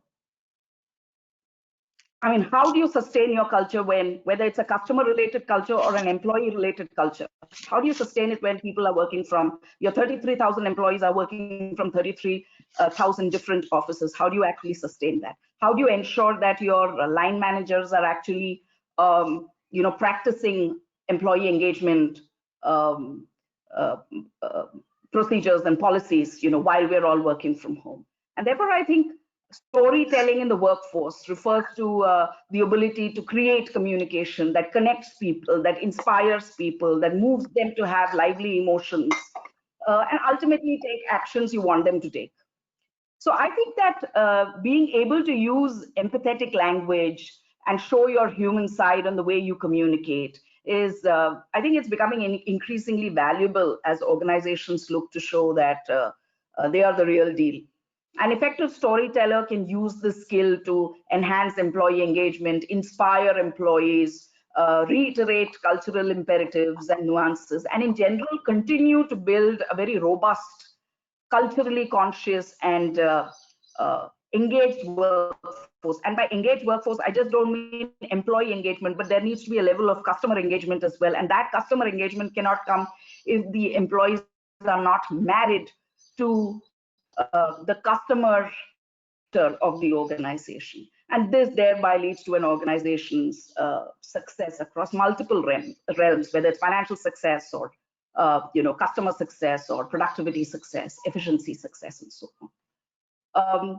I just have one or two points more on this, and that is you know, the emotional intelligence bit of it. I think it's important for both the workforce as well as managers and leaders to have a higher EQ percentage right now. It's basically, and I think Joanne touched upon this, you know, during her keynote address. So I think emotional intelligence is basically the ability to notice one's emotions and the emotions of others. It has been increasingly noted that, you know, employers are currently having a lot of testing systems to determine the emotional quotient of their new hires. Given that so many have been through so much in the past few months, having this ability is really, really important, not only from a line manager perspective, but even from an individual contributor perspective. And you know, the last point on this is that of you know, leadership. And earlier I told you that I'll touch leadership again. And here, you know, I look at this leadership topic as what I call as 21st century leadership, because I think that, you know, what you require from a leader today is far above what was required from them. So what has happened is that in the recent months, we've seen how leaders have had to pivot their management skills online. You know, the form of remote leadership is rapidly becoming the new norm and so on. So I think one of the important things that has to be implemented is really, there is a human tendency to swing from one extreme to the other extreme. So while we were all together within the workspace, there was a certain way of actually managing, and people delegated as much and so on. But I have observed through some of my research work that the work from home scenario has led to decrease in delegation because of lack of confidence. And I would think that that delegation in these circumstances requires a very mature level of leadership, and that can only be achieved if the leaders have a very robust governance and control mechanism, so that they can delegate, but delegate without abdicating. So in my own words, I call it delegation without abdication. So please delegate, but don't abdicate, because the ultimate responsibility is yours. So these are really nuances that come with some experience, and leaders should, or people who are aspiring to be leaders and managers of tomorrow, these are things that we need to actually get in as our skills. Last but not the least, Vishal, you also touched upon hiring. So I'll just take maybe a couple of minutes there. I think as far as hiring is concerned, the focus will shift to retaining current workforce when compared to hiring new talent. That's because there are too many variables that are that need to be defined when we are getting new talent.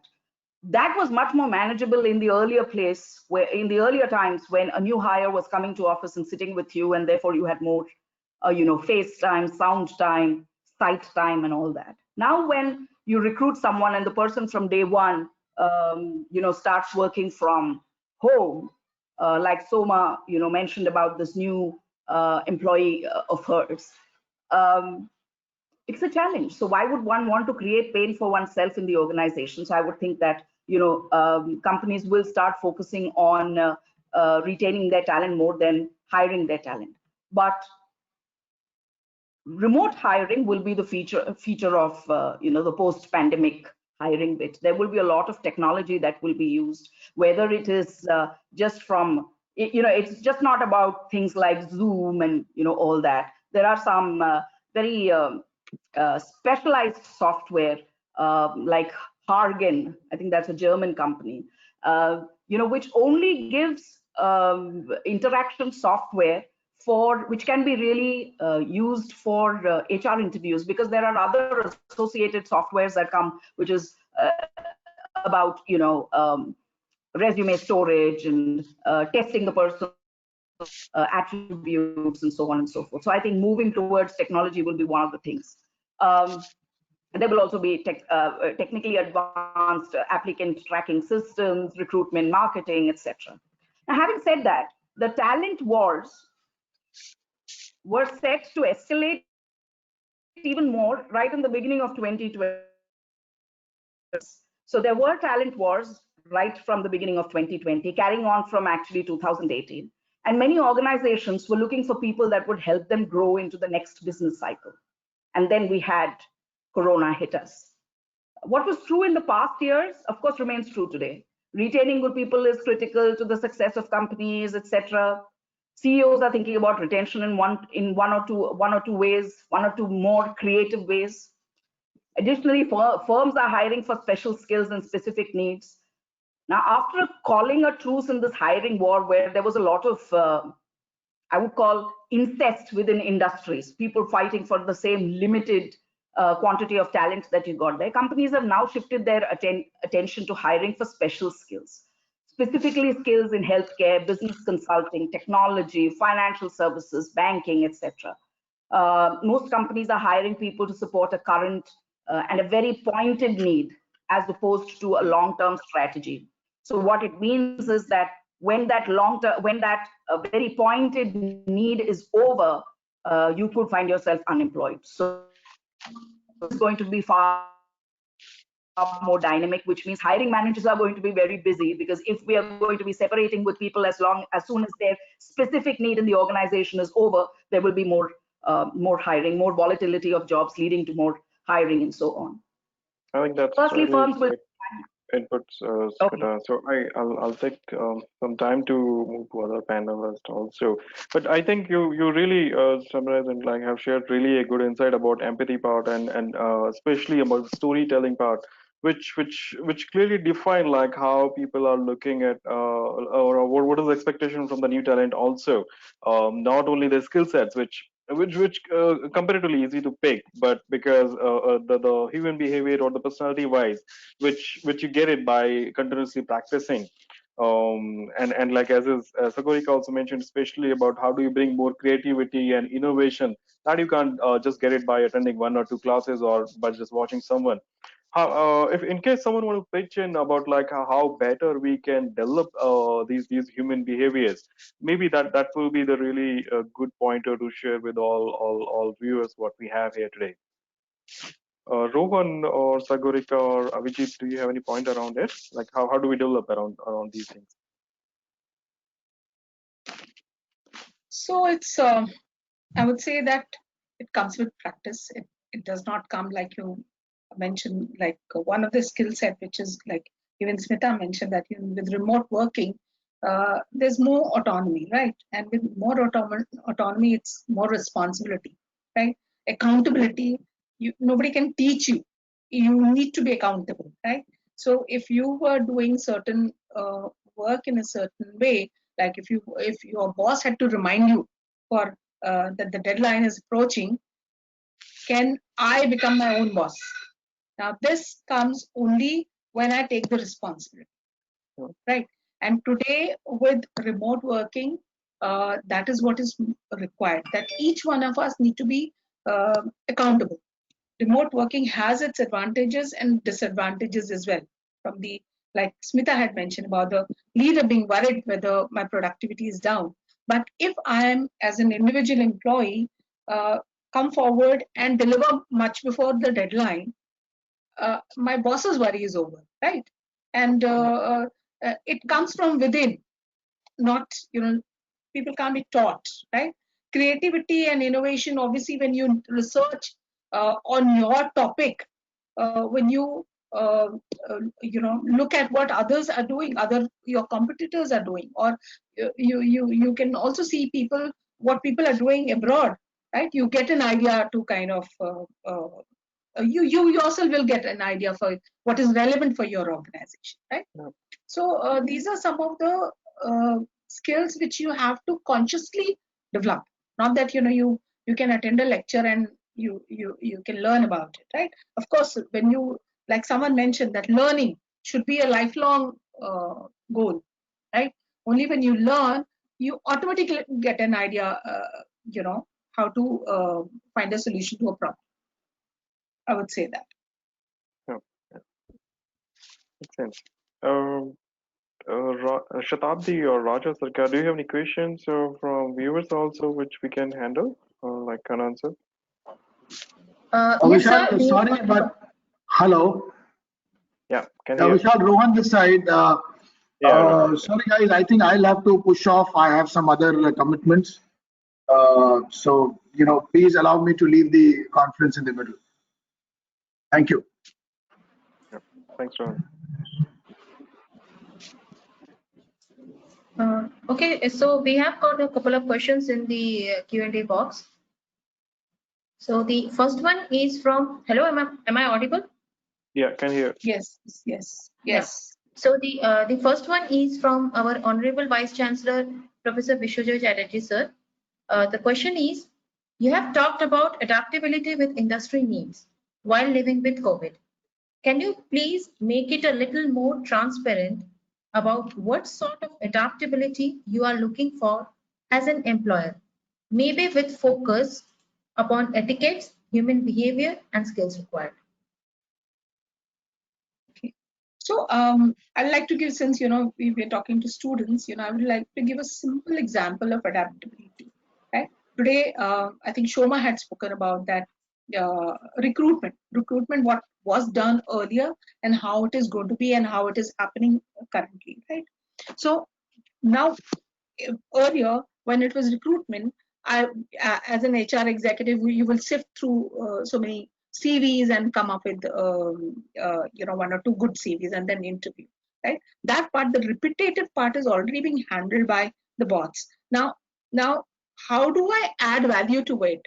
Yeah. So what is what are the psychological tests that I can introduce, or can I improve my recruitment skills to get the right kind of fit? Yeah, that's what the adaptability. Like, how do I align man and machine? That's a reality. Man and machine will have to work together, right? Now, how can I add value to this process? Earlier, what was happening is, because I was so caught down with my repetitive work, I was not able to add that much value. But now I have the opportunity. Okay, so just like few years back, people, obviously these kids are not from that era, but when computer came, there was a whole lot of resistance on the computer coming. And but what has computer done? It has just made our work easier, right? So similarly, when this artificial intelligence comes in, bots come in our workforce. Now my role, like Smita had mentioned, more and more it is the specialist who will get employed, right? So how can I specialize myself? If it is recruitment, how can I be the best recruiter and get the best? What is it that that if there is a behavioral understanding that I need to have? So what are the psychological tests that I can introduce in my workforce? Or these are the kind of value additions that I can do. Yeah. I'll also pitch in over here, like especially from adaptability perspective. Also, when from talent acquisition perspective, when we go to the colleges and when we interview students, we look for examples. We look for proof. When someone is saying, okay, I'm a hard worker, like, okay, tell me, like, give me the example when you did hard work. So when you're saying, okay, I'm adaptive to your environment or these changes, frequent changes which are happening, so you have to supplement, like Rohan mentioned, you have to supplement it with various aspects, various skill sets. This is what I did. I floated on horizontal, and I brought these plethora of skill sets or behavior changes into me, which gives you confidence as a proof that, okay, I'm adaptive. I'm adaptive to this area. I'm adaptive to this platform, and this is how I can make my career or make my resume more powerful, more obvious to your eyes as an employer. I think so that will be my 2 cents for this question. Thank you, Sagarika ma'am and Vishal sir, for answering this question. And the next one is from Ghanshyam Dos. So his question is, if an elderly employee not familiar with the new technology, then what can organization do? Okay, I would like to take up that question here. Yeah, sure, sir. And owing to see a vast diversity of our employee workforce that we have in our organization. I hope I'm audible. Yeah, can hear. Yes, you're audible. Yes. Yeah. So elderly people, or rather say experienced people, rather I would rephrase it like that, who are not able to adapt to the upcoming technology. We have to see that what are the challenges the person is facing, whether the challenge is that of a complacence in terms of a person had played a role for a long period, or whether there is any other challenge or support. So in order to do so, if our organizations are not in that mode, we have to immediately jump into a mode called fluidity. So we need to look into the fluidity of not only the seniors, but also the middle level management, so that they do not get into a complacence and they have a parallel learning journey along with the newcomers going forth in a different level. So what we do in our organization, we have institutionalized grade-wise learning program. So probably we are not expecting a senior manager or an operation manager to learn new technologies to become a developer. No. But then what are the tools or the techniques he need to understand in order to manage the increasing span of control that he would be given to. Yeah. I also have one point to share what Abhijit really mentioned, because especially from a large employer like TCS, they have, as he rightly mentioned, has lot of things has been institutionalized in a way to encourage employees how better they can come to the speed, or learn or upskill themselves.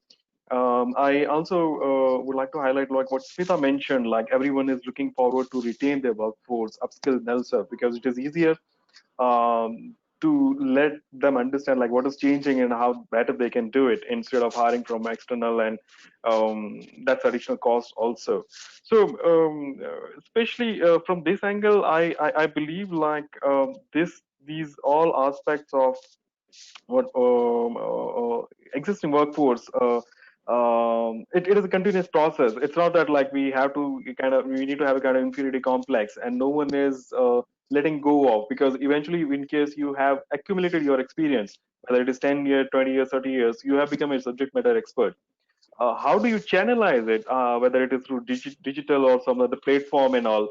It's not that like it won't take another lifetime. So if with little patience, when employers are more supportive, I think it is the right time to be more open and be adaptive as we have been hearing this word continuously.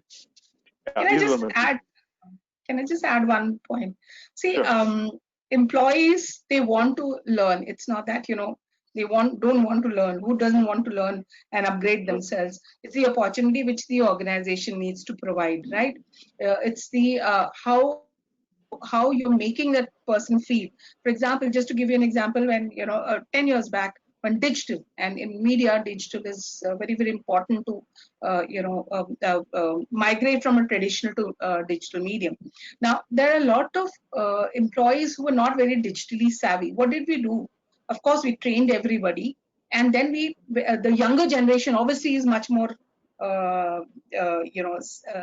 digitally savvy. So what we did, we took the learning from Jack Welch's, reverse mentoring, and we implemented it, and it really helped in transferring the knowledge. Yeah? So you need to just make it more interesting to kind of people to come forward and adapt. Thank you for such a great answers. I think this concludes the Q&A session for this panel discussion. My thanks to all the panelists for bringing their expertise and unique insights around the table. Thank you, sir. Thank you, ma'am. So now I would like to invite Professor Dr. Pradeep Kumar Sharma, Provost of UEM Jaipur, to deliver the vote of thanks. It's over to you, sir. Thank you, Shatabdi ma'am. I think I am audible. Yes, sir, you're audible. Yes. Okay, thank you. Very good evening to all. Really, it was a great, excellent second day for the conference. Thank you, Vishal sir, for conducting a very nice panel discussion.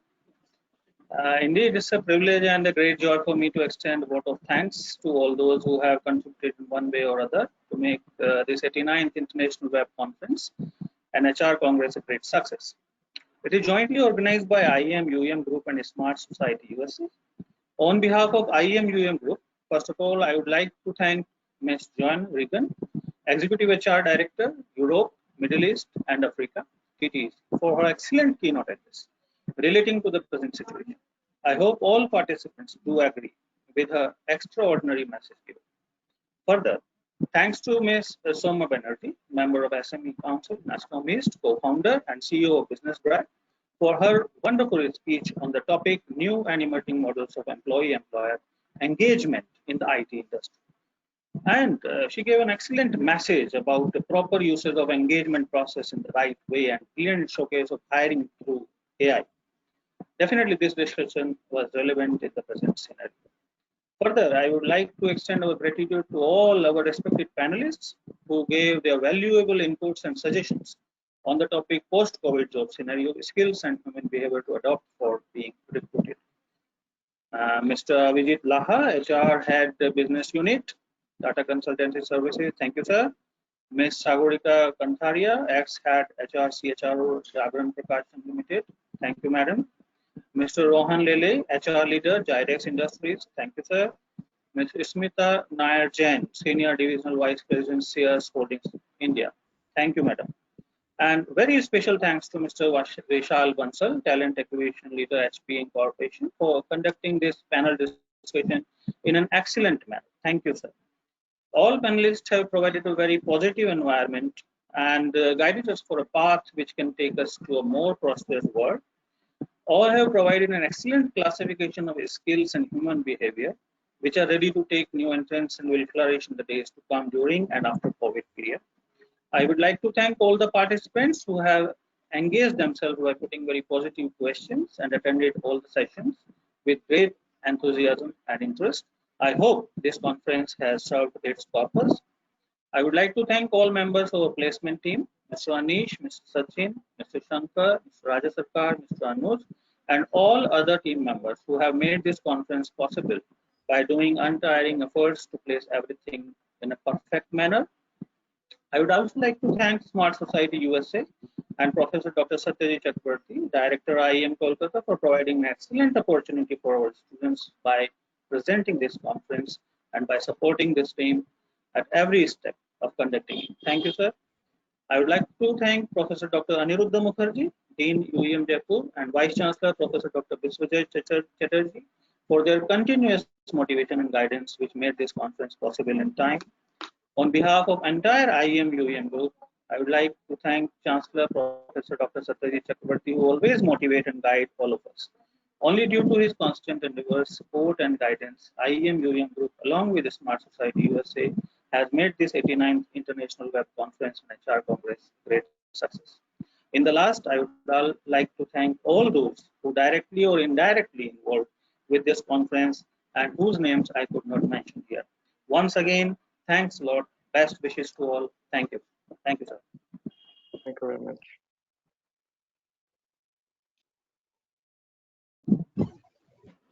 Thank you.